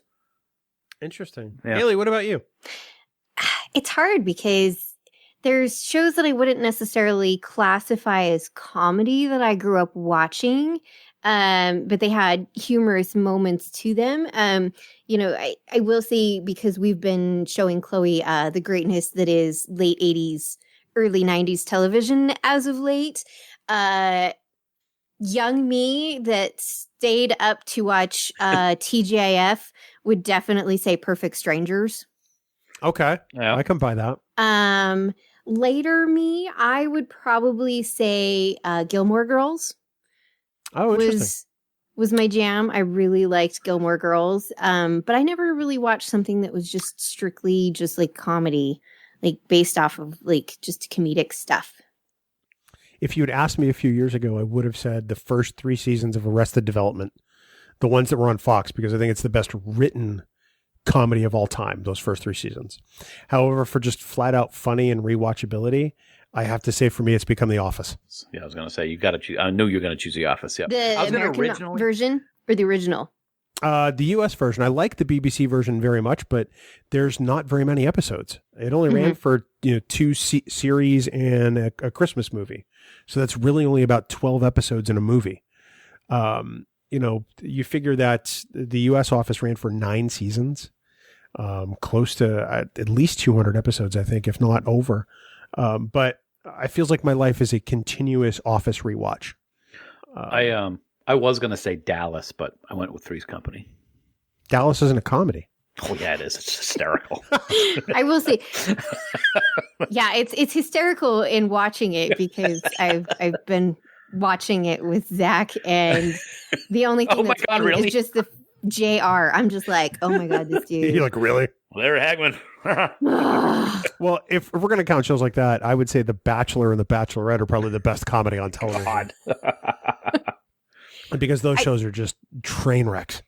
So something that's not necessarily like a written comedy, but I do remember I was big on the U.S. version of Whose Line Is It Anyway? Oh yeah, my God, yes. Yep. Although the British version with Clive Anderson is fantastic. Yeah, and I started watching that, but oh my God, I love that show so much. Well, that's kind of great. That's kind of how Stump the Geek turned into a game where the points were just random. Yeah. I cribbed that directly from Whose Line. Yep. Because Drew Carey would just make up point values. So that's what I do with Dan. It drives him crazy. Mm-hmm. Look at him. He's stewing already. All right, kids. You want to talk about some pop culture and Star Trek? Pop. Yes. Culture. What? I know. Everybody say, huh? I'm just waiting for him to do that. Pop to the culture. Wicka, wicka, wicka, what? That's the only thing it was missing. I don't do that. Pop there you go. Nice. Nice. Wow. All right. Let's do this, kids. Bing bong. You okay? Oh, I ache everywhere. Bing bong, bing bong. I thought that Jim was going to kill me. It was a tough one, wasn't it? I had to tap out. I couldn't. I had tapped out in the middle of the last round. You didn't do the challenger? No. Yeesh. That's where my scary picture came from. Every picture of you is a scary picture. I walked right into that rake. Toing. Yeah, the challenger was it was tough. Tough. I reached a point where I could not physically do any more squats. Like I was falling down. There's a lot of them, and especially, do you substitute squats for something? I do. Things? Yeah. I'm doing that a lot for shoulder stuff because of my shoulder. So I'll tell you, if I have to do one more elbow touch, I'm probably going to break my own elbow. I'll break your elbow for you. I'd be very happy to do that. Wow. Okay. That's very nice. I actually was at the gym the other day. Yes, I heard. To the gym, and it was great to see. I did social distance, but I saw some of the coaches, and it was great to see them. They miss everybody, and it'll be great to get back there someday. They had to tell you that because you were there. No?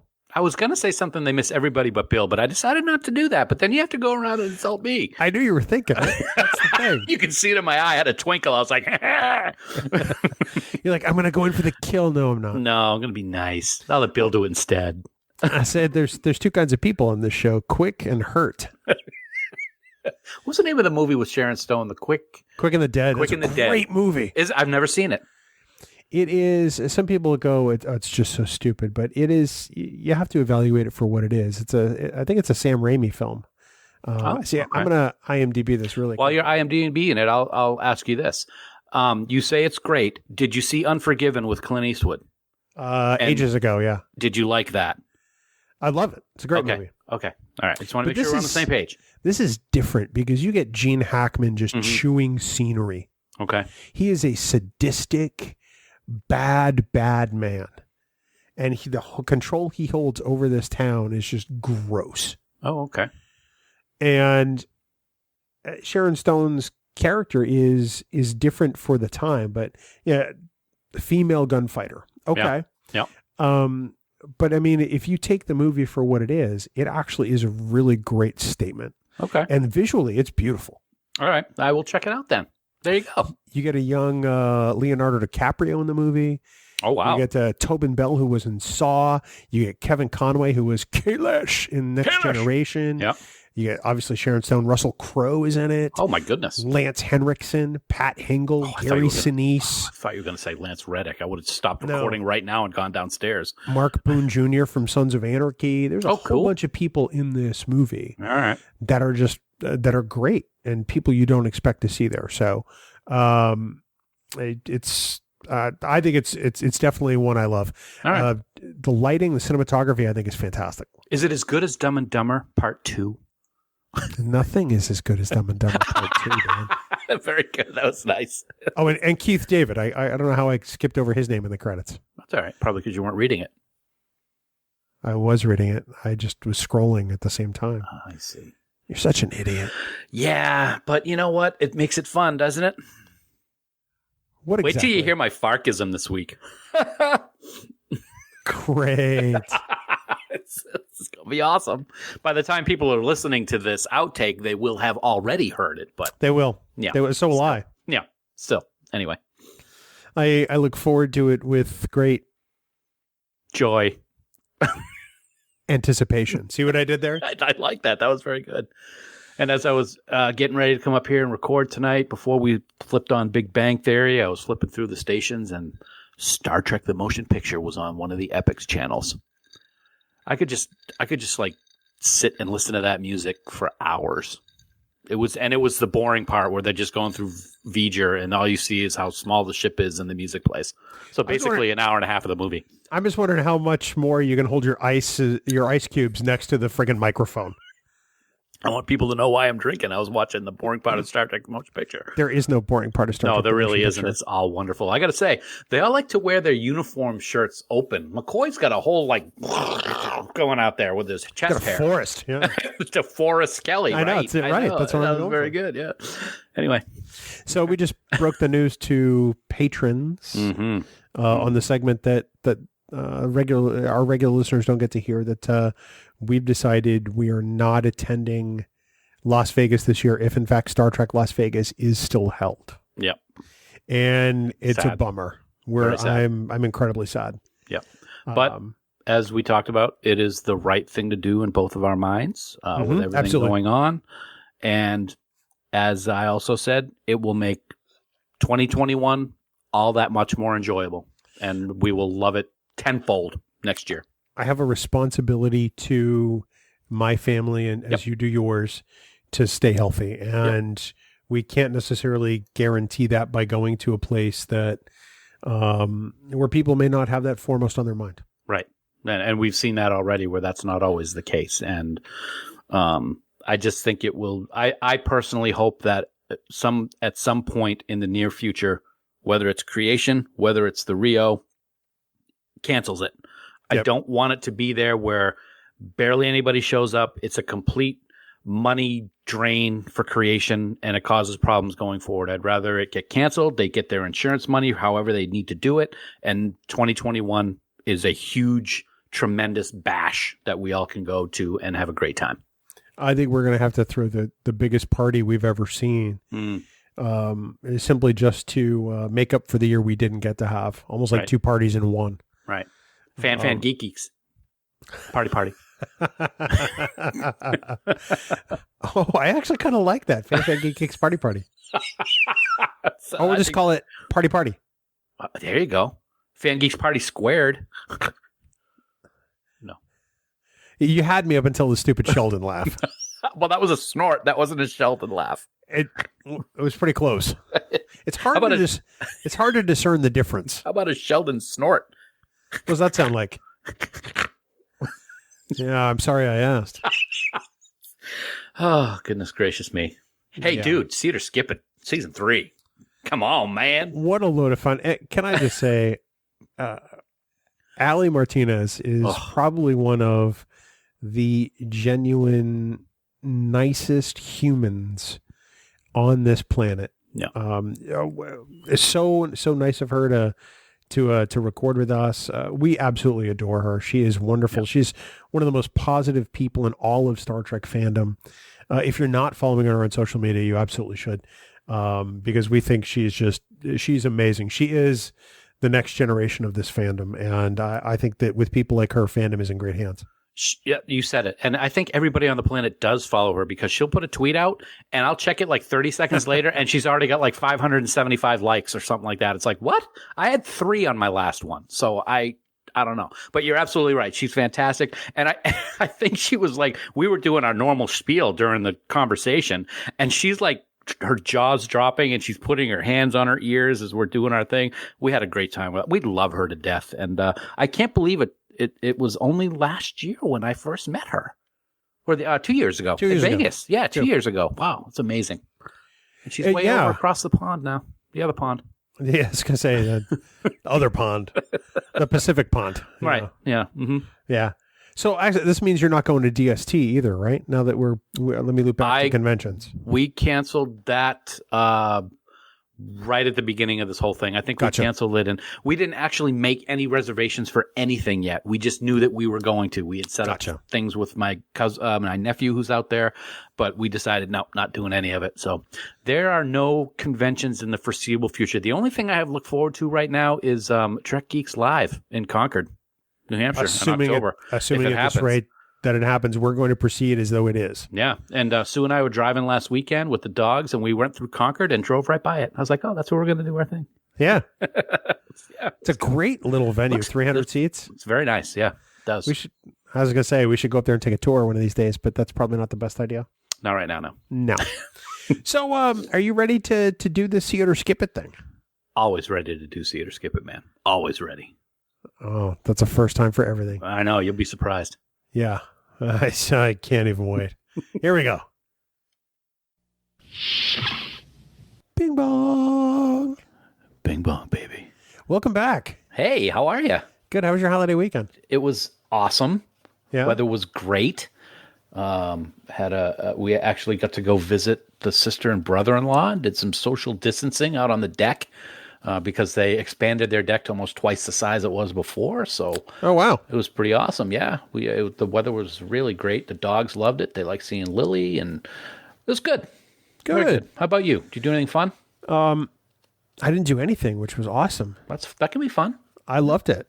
Well, so there you go. This past weekend, I tried to Xbox a little, and here's the thing. Oh boy, here we go. I love the fact that you can just pay for a game through your gaming console and download it, but it takes. I have high speed internet. I mean, my internet is blazing fast. Yeah, it took an hour to download the game. I'm like, guys, this didn't happen when I had to put the disc in. Yep. Exactly. I could start playing and it would download stuff in the background. Yep. But I didn't have to wait for all of this crap to happen. Yeah. And just downloadable content makes me want to gouge my eyes out. To the Jedi game? No, I actually Oh boy. Yeah. Well, you remember a couple of weeks ago we talked with Alexander Siddig. Yes. He's been playing the Division 2 for Tom Clancy game. And it was $9.99 in the Xbox store this weekend. So I said, the game's over a year old. I got to do that. You got to hook up with Sid and go kill some bad guys? Well, it's the thing. I didn't get a chance to play. Well, that's right. It's still downloading probably right now. It took forever to download the damn game. Wow. That's funny. But I did let Sid City know that I was downloading it, and it absolutely was Sid's fault. Very nice. Did you see that he had a family reunion on Sid City last week? I did. That was great. Nana and Django and himself. That must have been a lot of fun. I haven't watched it yet. I'm going to have to check it out. That's pretty cool. It's pretty awesome. It's interesting that the technology can unite us like that. I mean, I think we've taken it for granted. I mean, you and I have been doing these types of things for 5 years now. Yep. When you lived in Maine and when you live, here in New Hampshire, we get on a conference and we record it and we do this every single week.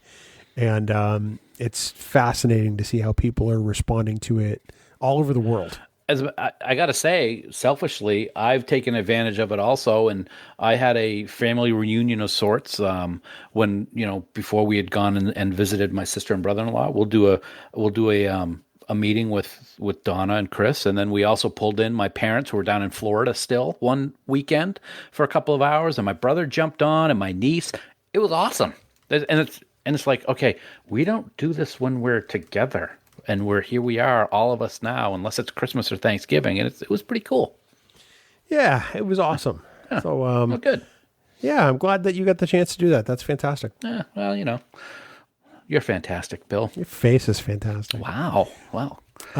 Daniel. Uh-oh. We're going to talk to Jonathan Frakes. And you know what? It's all you, baby. This is all you again. Just like Sid. You're taking over my job. I'm feeling pretty, like I'm useless around here. And I know that I am, but now I'm feeling it. So it's glad that the feelings finally caught up to you. Oh my God, this is going to be so great. So here's how that went down. Okay. Initially, I went to CBS and I asked for permission to speak with Anson Mount or Ethan Peck or Rebecca Romaine for a charity live stream. Since Strange New Worlds was just announced, I figured the timing would be great. People are still very high about this series, very positive. I figured it would be great, especially knowing what Star Trek means to people. Right. And they came back and said, nope, sorry, can't do it. I said, well, can you do anything for us? Is there anyone you can give us from Discovery? And we heard literally nothing back. So at that point, I contacted an online friend who I've known for a couple of years. Great guy. He does some writing. And I asked if there was any way he could get me Jonathan Frakes' contact info. Because Frakes was, if we weren't going to do something topical or current, I thought of, well, who from the next gen would we want to get? And I immediately thought of Frakes, and so I took a chance. We got Frakes' agent info within the hour. Awesome. Wow. After he chatted with Jonathan. And when I emailed the agent the next day, we heard back within an hour that Jonathan would love to do the live stream and help us out. Wow.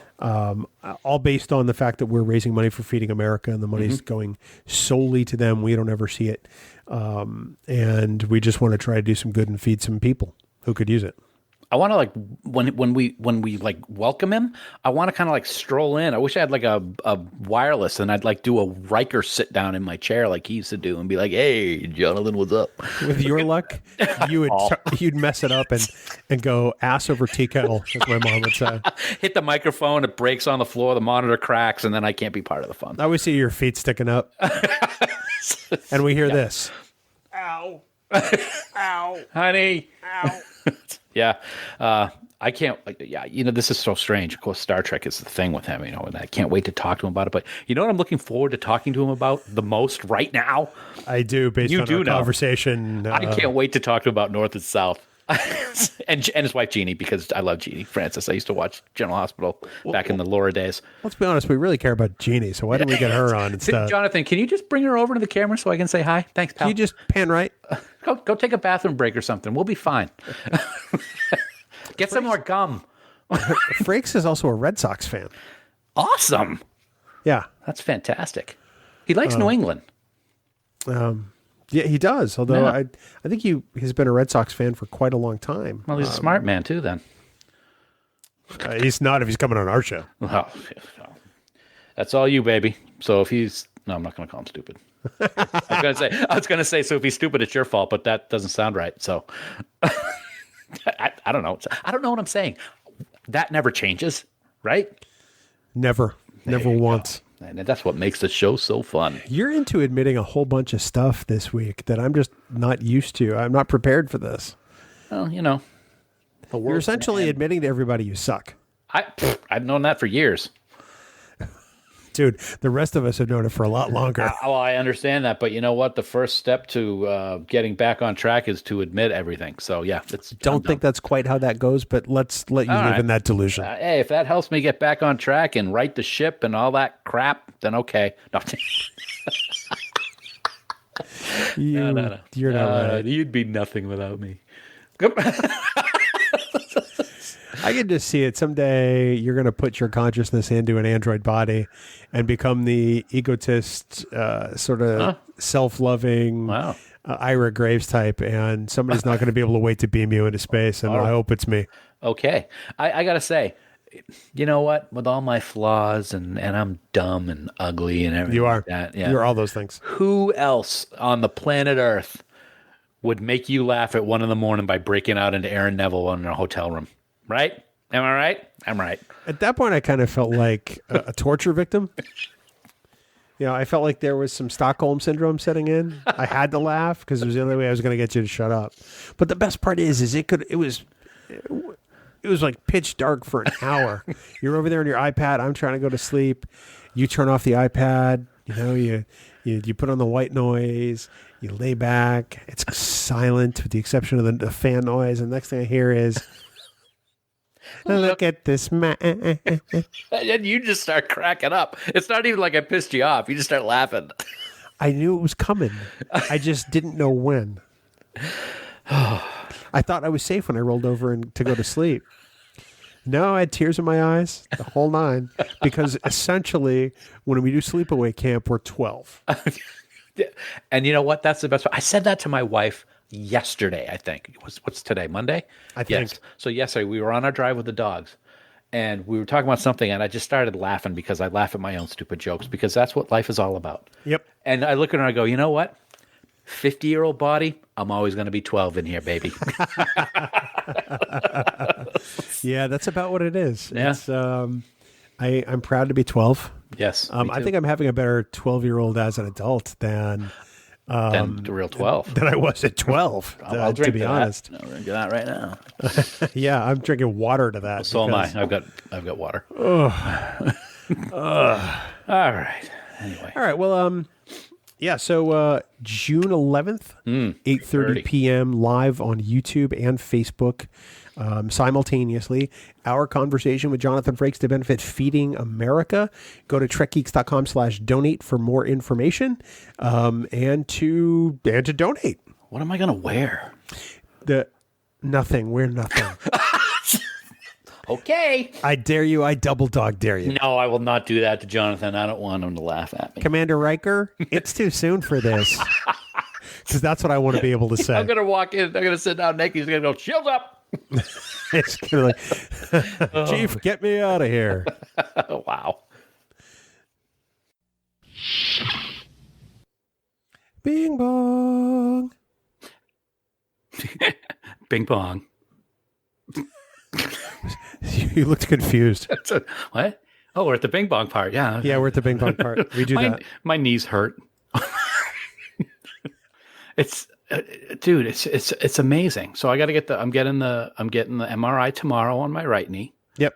It could be just a couple of bone spurs that flaked off and is causing a problem, or it could be serious as a quad connector tear, which is bad, but it's not an MCL or a meniscus, which is good. That's hugely positive. So now my left knee is really bugging me because I'm using that so much to keep off of my right leg. So overcompensating. I'm hobbling around like you wouldn't even believe. And my dad has a leg problem, and he thought it could be another cancerous spot in his bones, but it's not. It's actually a break. He has a break in his thigh bone. Don't know why, don't know how. So he has to get that fixed. And then this morning, my dog is outside doing her business out in the yard, and when she's done, she always like scrapes her back legs to like put dirt over and everything. Yeah. And all of a sudden, she was like, "Bark!" She pulled a muscle in her leg, couldn't come up the stairs, so we had to go down and get her.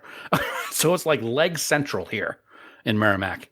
So if you want to wish me luck, please don't say break a leg, because it's probably going to happen. How about break your neck? Is that better? Wow. Whoa. Goodness gracious. What? I'm wishing you good luck. That was harsh. You're setting parameters on my luck wishing. Luck wishing, all right. Other than that, how you doing? I'm doing okay. I have no complaints. Good. I'm here. I'm doing things. How many days have I been remote now? Oh, it's been a long time. It's 95 days as of this recording. There you go. Fast approaching day 100. Mm-hmm. And I don't mind. I'm just looking to. I got my new station set up, so it's more comfortable for me. So I like it. I'm just looking to get back to some contact with humanity. Yeah, that's true. When it's safe to do so, and there aren't more infections. Right. And it's not going up like it is, and people that don't believe it are idiots. But that's another story for another time. I'll just leave it at that. Yeah. Yeah. So yeah. So a couple days ago, I haven't had a chance to tell you this, I don't think, or maybe I have. I don't remember. But so Friday morning, just this past Friday morning, Sue and I usually go out on the patio and have coffee, or on the deck, I should say, and have coffee in the morning. And out in the backyard, we have a fenced-in area for the dogs, and then it's open where there's a little hill to a pond, and then there's another hill to a stream and woods, and it's wonderful. There's no neighbors behind us or anything like that. I go outside on the deck to have coffee, and I look over to my right, and there is a giant freaking snapping turtle walking on my lawn. And I'm saying bigger than like a medicine ball around his shell. He was huge. Oh, wow. Yeah. So I'm like, honey, we have a visitor. And she came out and looked at it. I took a picture of it. I didn't go near it, obviously. And about a half hour later, I looked, and he was walking around. And then when I checked 10 minutes later, he was completely gone. The turtle moves faster than you do right now. That's not. It's a little funny. Imagine if you'd been bitten by that turtle, maybe you would have finally gotten superpowers, and you could have been the hero that saves us all. Way to go, Dan. Turtle Man? The shell? I don't know. Captain Snapper? That sounds really bad. It does. I'm gonna pass on that one. Yeah. I like Captain Turtle. No, I don't at all. I don't want to get bit by a turtle to get superpowers. That's probably one thing that you don't want to get bit to become a superhero. Yeah. Yeah. Unless you'd have this completely, durable outer shell that was impenetrable. Oh, that and a sloth. Much like your head. Maybe I already got bit by a turtle. Actually, I've heard turtles have really nasty bites, honestly. I hear that their teeth are razor sharp. They may not move fast, but snapping turtles can take off fingers. Yeah. Yeah. So anyway, we had one. Okay. We have all kinds of little wildlife in our backyard. It's kind of fun. That's fantastic. We installed a Ring doorbell. Yes, you did. So my dog, Abby, whenever the doorbell goes off, she goes nuts. She hates it. I mean, like she goes into complete panic barking, alert barking, that kind of deal. And we've had a sign over our doorbell that says, please don't ring the doorbell for deliveries, for anything. So this week, after we've had her 10 years now, we've finally been able to take that sign off the door, and it's a little weird. Plus, to get alerted to motion whenever somebody walks by, because we live in a condo, I've adjusted the alert. Yes, got nice and close. Yeah, got nice and close, but it doesn't stop me from making funny faces and poses when I walk back in front of the camera. I was going to moon the camera the other day, but I decided that in case the neighbors were watching, that might not be a good thing. No, that's not a good thing at all. And I can just imagine that you make those. I did that for a while when I first did my ring, and she gets to look at the stupid face live, so I bother doing it in the camera. So, well, my wife kind of threw down the gauntlet first, and started making poses and faces at the camera. She did a great job, so I felt like I had to elevate my game. But so far, I got to admit, it's pretty cool. It is cool. And plus, now we have an Amazon Echo Show where I can say, "Show me the front door." Yep. And it shows me the front door. Too bad you can't say shut the front door, Shut your face. Exactly. I will say that we started getting tired of because I have it set on my watch and my phone and the Echo Show and the Echo in the bathroom. So whenever somebody would come up, we get like 6 messages going all at the same time. So we shut down most of them. Wait a second. You have an Echo in the bathroom? Yeah. Sometimes you like to listen to music when you're taking a shower. That's the only reason why it's in there, because I didn't want to put a radio in there because they're too big. The Echo Dot is like this. So it's in the corner of the bathroom, and I just say, Alexa, play 70s classic rock, and then I can't do the music that it plays because, Spotify. But yeah, absolutely. See, here's the problem. Perhaps we should have addressed this in Patreon, but I'm going to say it anyway. All right. Because what you could say, and I'm hoping not to trigger mine, is, Alexa, play pooping tunes. Wow. See, yeah, no, that would not happen in my house. I know that in your house, that probably is a norm. You probably do them without Alexa. No, I envision you having your own playlist for when you're in there. I'm sorry. You call it pooping tunes. That is funny, but I'm sorry to disappoint you. No, but now that you said it, you're going to do it. What could happen? Pour some sugar on me. All this in the episode where we were talking about science. Isn't that awesome? Well, 2 idiots. That is in the title. So, yeah. Well, you ready to do this, idiot? I am ready, idiot squared.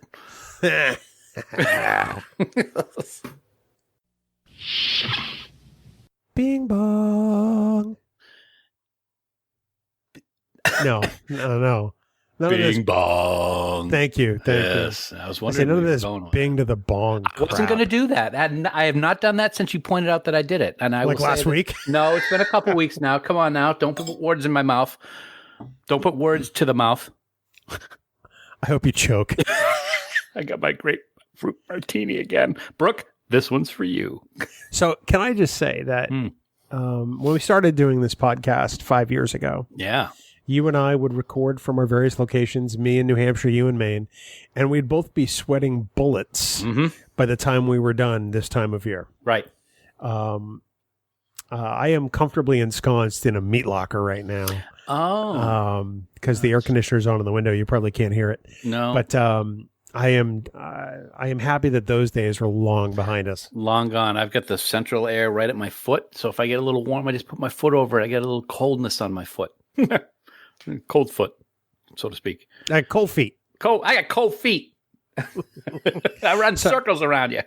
Sorry, every now and then we pop into Jerky Boys references because when we first met, Jerky Boys 4 was out. Can I tell you? And we were listening to it endlessly. Endlessly. And you know who loves the Jerky Boys? No. My jerky father. And whenever we start talking about Jerky Boys, if we're in a gathering of people, he's like, ah, and he stops and he pulls out his phone and everybody gets pissed at him. And he'll like start playing it full volume. Uncle Freddie died. And he just thinks that is the funniest thing. I just want to punch him right in his Adam's apple. Your father also thinks you're funny. So, I mean, we know that ship has sailed. Wow. I'm not wrong. So yeah. He's never going to listen to this. No, he doesn't even know how a podcast is. Apple didn't fall far from the tree, did it? Say neither does his son. 5 years ago. 6 years. What? Oh, it was 6 years ago. Yeah. We went to Trek Boss, Mm-hmm. and we had the infamous conversation that was, no, it's a podcast. I told that story this weekend. Yes. I was on a recorded panel for Virtual TrekCon, which is being hosted by Ryan Husk and Sirach Lofton from Star Trek Deep Space Nine. It was me and some of our favorite people, Jar from Women at Warp. Awesome. Brandon Shea Mutala from Melodic Treks. Yep. Dr. Trek, Larry Nemechek, and me. So 3 really good people and me. Yeah. Yep. Well, 5 if you count Ryan. Well, no, I was just talking about guests. I was talking about guests. Sirach was awesome. Ryan did a great job. Nice. When you have that many people and it's an hour thing, I mean, you got to move it very, it's got to be tight, and Ryan moves it along extremely well. So that's going to be sometime during the week of July 15th through 20th, I think Virtual TrekCon is. I believe so, yeah. So you told the story about the meeting in Boston, did you?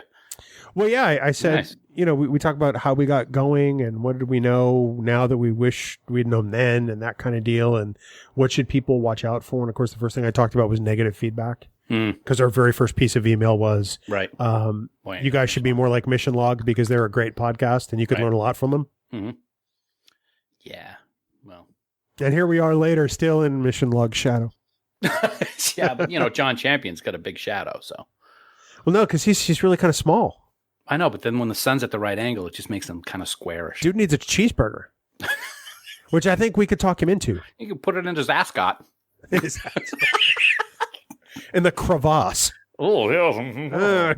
Paisley shirt with his cufflinks, blah, blah, blah. Love John. Oh, God. I love that guy so much. He's awesome. Oh, well. Anyway. Ooh. Yeah.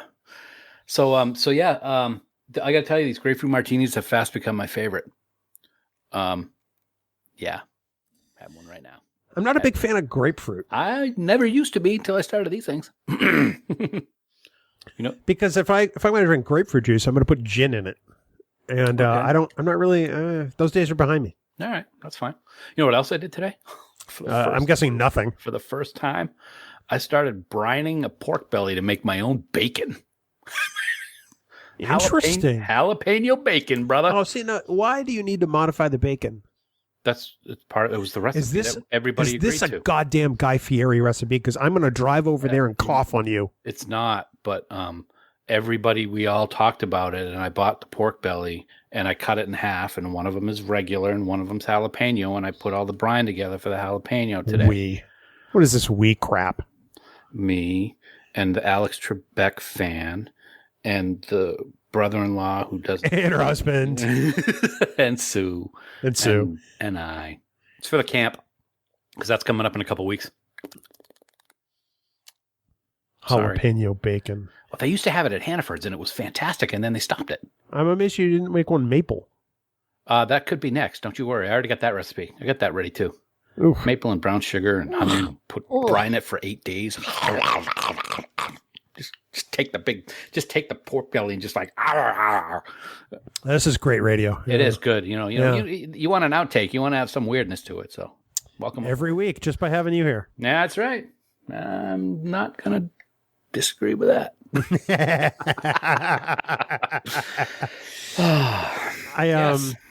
So it is now June 23rd. Mm-hmm. I am at 103 days at home. Yes. Oh, I can answer this for you. That's a lot of days. I'm one less than you, no matter what it is. It's 102 for me, so it's 101 for you. Yeah. I feel like it's a whole lot longer. I've been fine with it. And I actually have a new re-energization. How about that one? Because now I have the new setup in the loft for the laptop. And can you spell that? No, come on. Why don't you just ask me to do some multiplicativeness equational transparencies or something too? See, I want to boil this down to times tables. I got a story. I got a story about math. This is a story that everybody will really appreciate, I think. I remember this is elementary school. I don't remember much. You know, my memory's not very good, but I remember that we were doing multiplication for the first time in elementary school, and we had tests. And what the teacher did for this test is you had to go to her desk, who's in the back of the room, and she would have a card, and she would do the 5 times 3, 7 times 9, whatever. And it was just this whole test of all these numbers. And it was on a Friday. I'll never forget this. It was on a Friday, so it was my turn. I went up there. I did them all. She put the last card down. She goes, "What homework do you have planned for this weekend?" And I said, "Oh, I got this, and this." She goes, "You don't have any homework this weekend. Congratulations. You're the only person who got 100. And now I can't add 2 plus 2. So I have a couple of immediate reactions. 1, what a kiss ass. 2, hey. I think it's cute. You think you have a hard time just adding 2 plus 2. You have a hard time breathing. Yeah, see? Yeah. So when I was in the 3rd grade at Hallsville Elementary School in Manchester, New Hampshire, my 3rd grade teacher, Mrs. LeDuc, used to make us all go through the deck of flashcards. Mm-hmm. And you couldn't think about it. You just had to be able to rattle off the answer. Right. When you made it through her entire deck, and you did so successfully with no mistakes, you got a box of Cracker Jack. Every single kid did it until they got their box of Cracker Jack. Wow. And that was the coolest way I ever learned anything. Not having homework for me was pretty cool. So, well, suck it. I had a Cracker Jack. I would have taken the Cracker Jack if it had the tattoo for the present, because that's what I always looked for in the Cracker. The special surprise gift? Yeah. I don't remember what mine had in it, but I don't think it was a tattoo. That was always the good one when you get the tattoo. Like the stupid boat or whistle. If it was a tattoo, it was 1970 something. I'm sure it would have said "Keep on trucking." It might have been laced with something too. Yeah, I know. Keep on trucking Yeah. with the guy with the big thumb. Yeah, totally. Nice. Caramel coating. All right, Jerk, you ready to do some coda? Let's do some coding. You see? No, I'm not good at coding. I know I'm not. You're not good at anything really. Kuchimoya. Fart coochie moya. You got a fart coochie moya there. Yeah, I know that. That was very good. You came up with that one, so I got to give credit where credit's due. You're gonna love today's. I can't wait.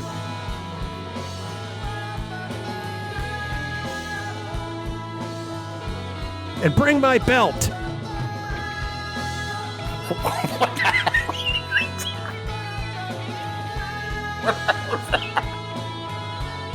This is just throwing you off your game, buddy. Wow. Music for Trek Geeks is provided by 5 Year Mission. They're writing an original song for each episode of Star Trek. Hear more of their music at 5yearmission.net. Trek Geeks is a production of Coconut Media Works. Executive producers Bill Smith and Dan Davidson. For more great Star Trek discussion, discover the other shows of the Trek Geeks podcast network at trekgeeks.com or find us in Apple Podcasts, Spotify, or your favorite podcast app.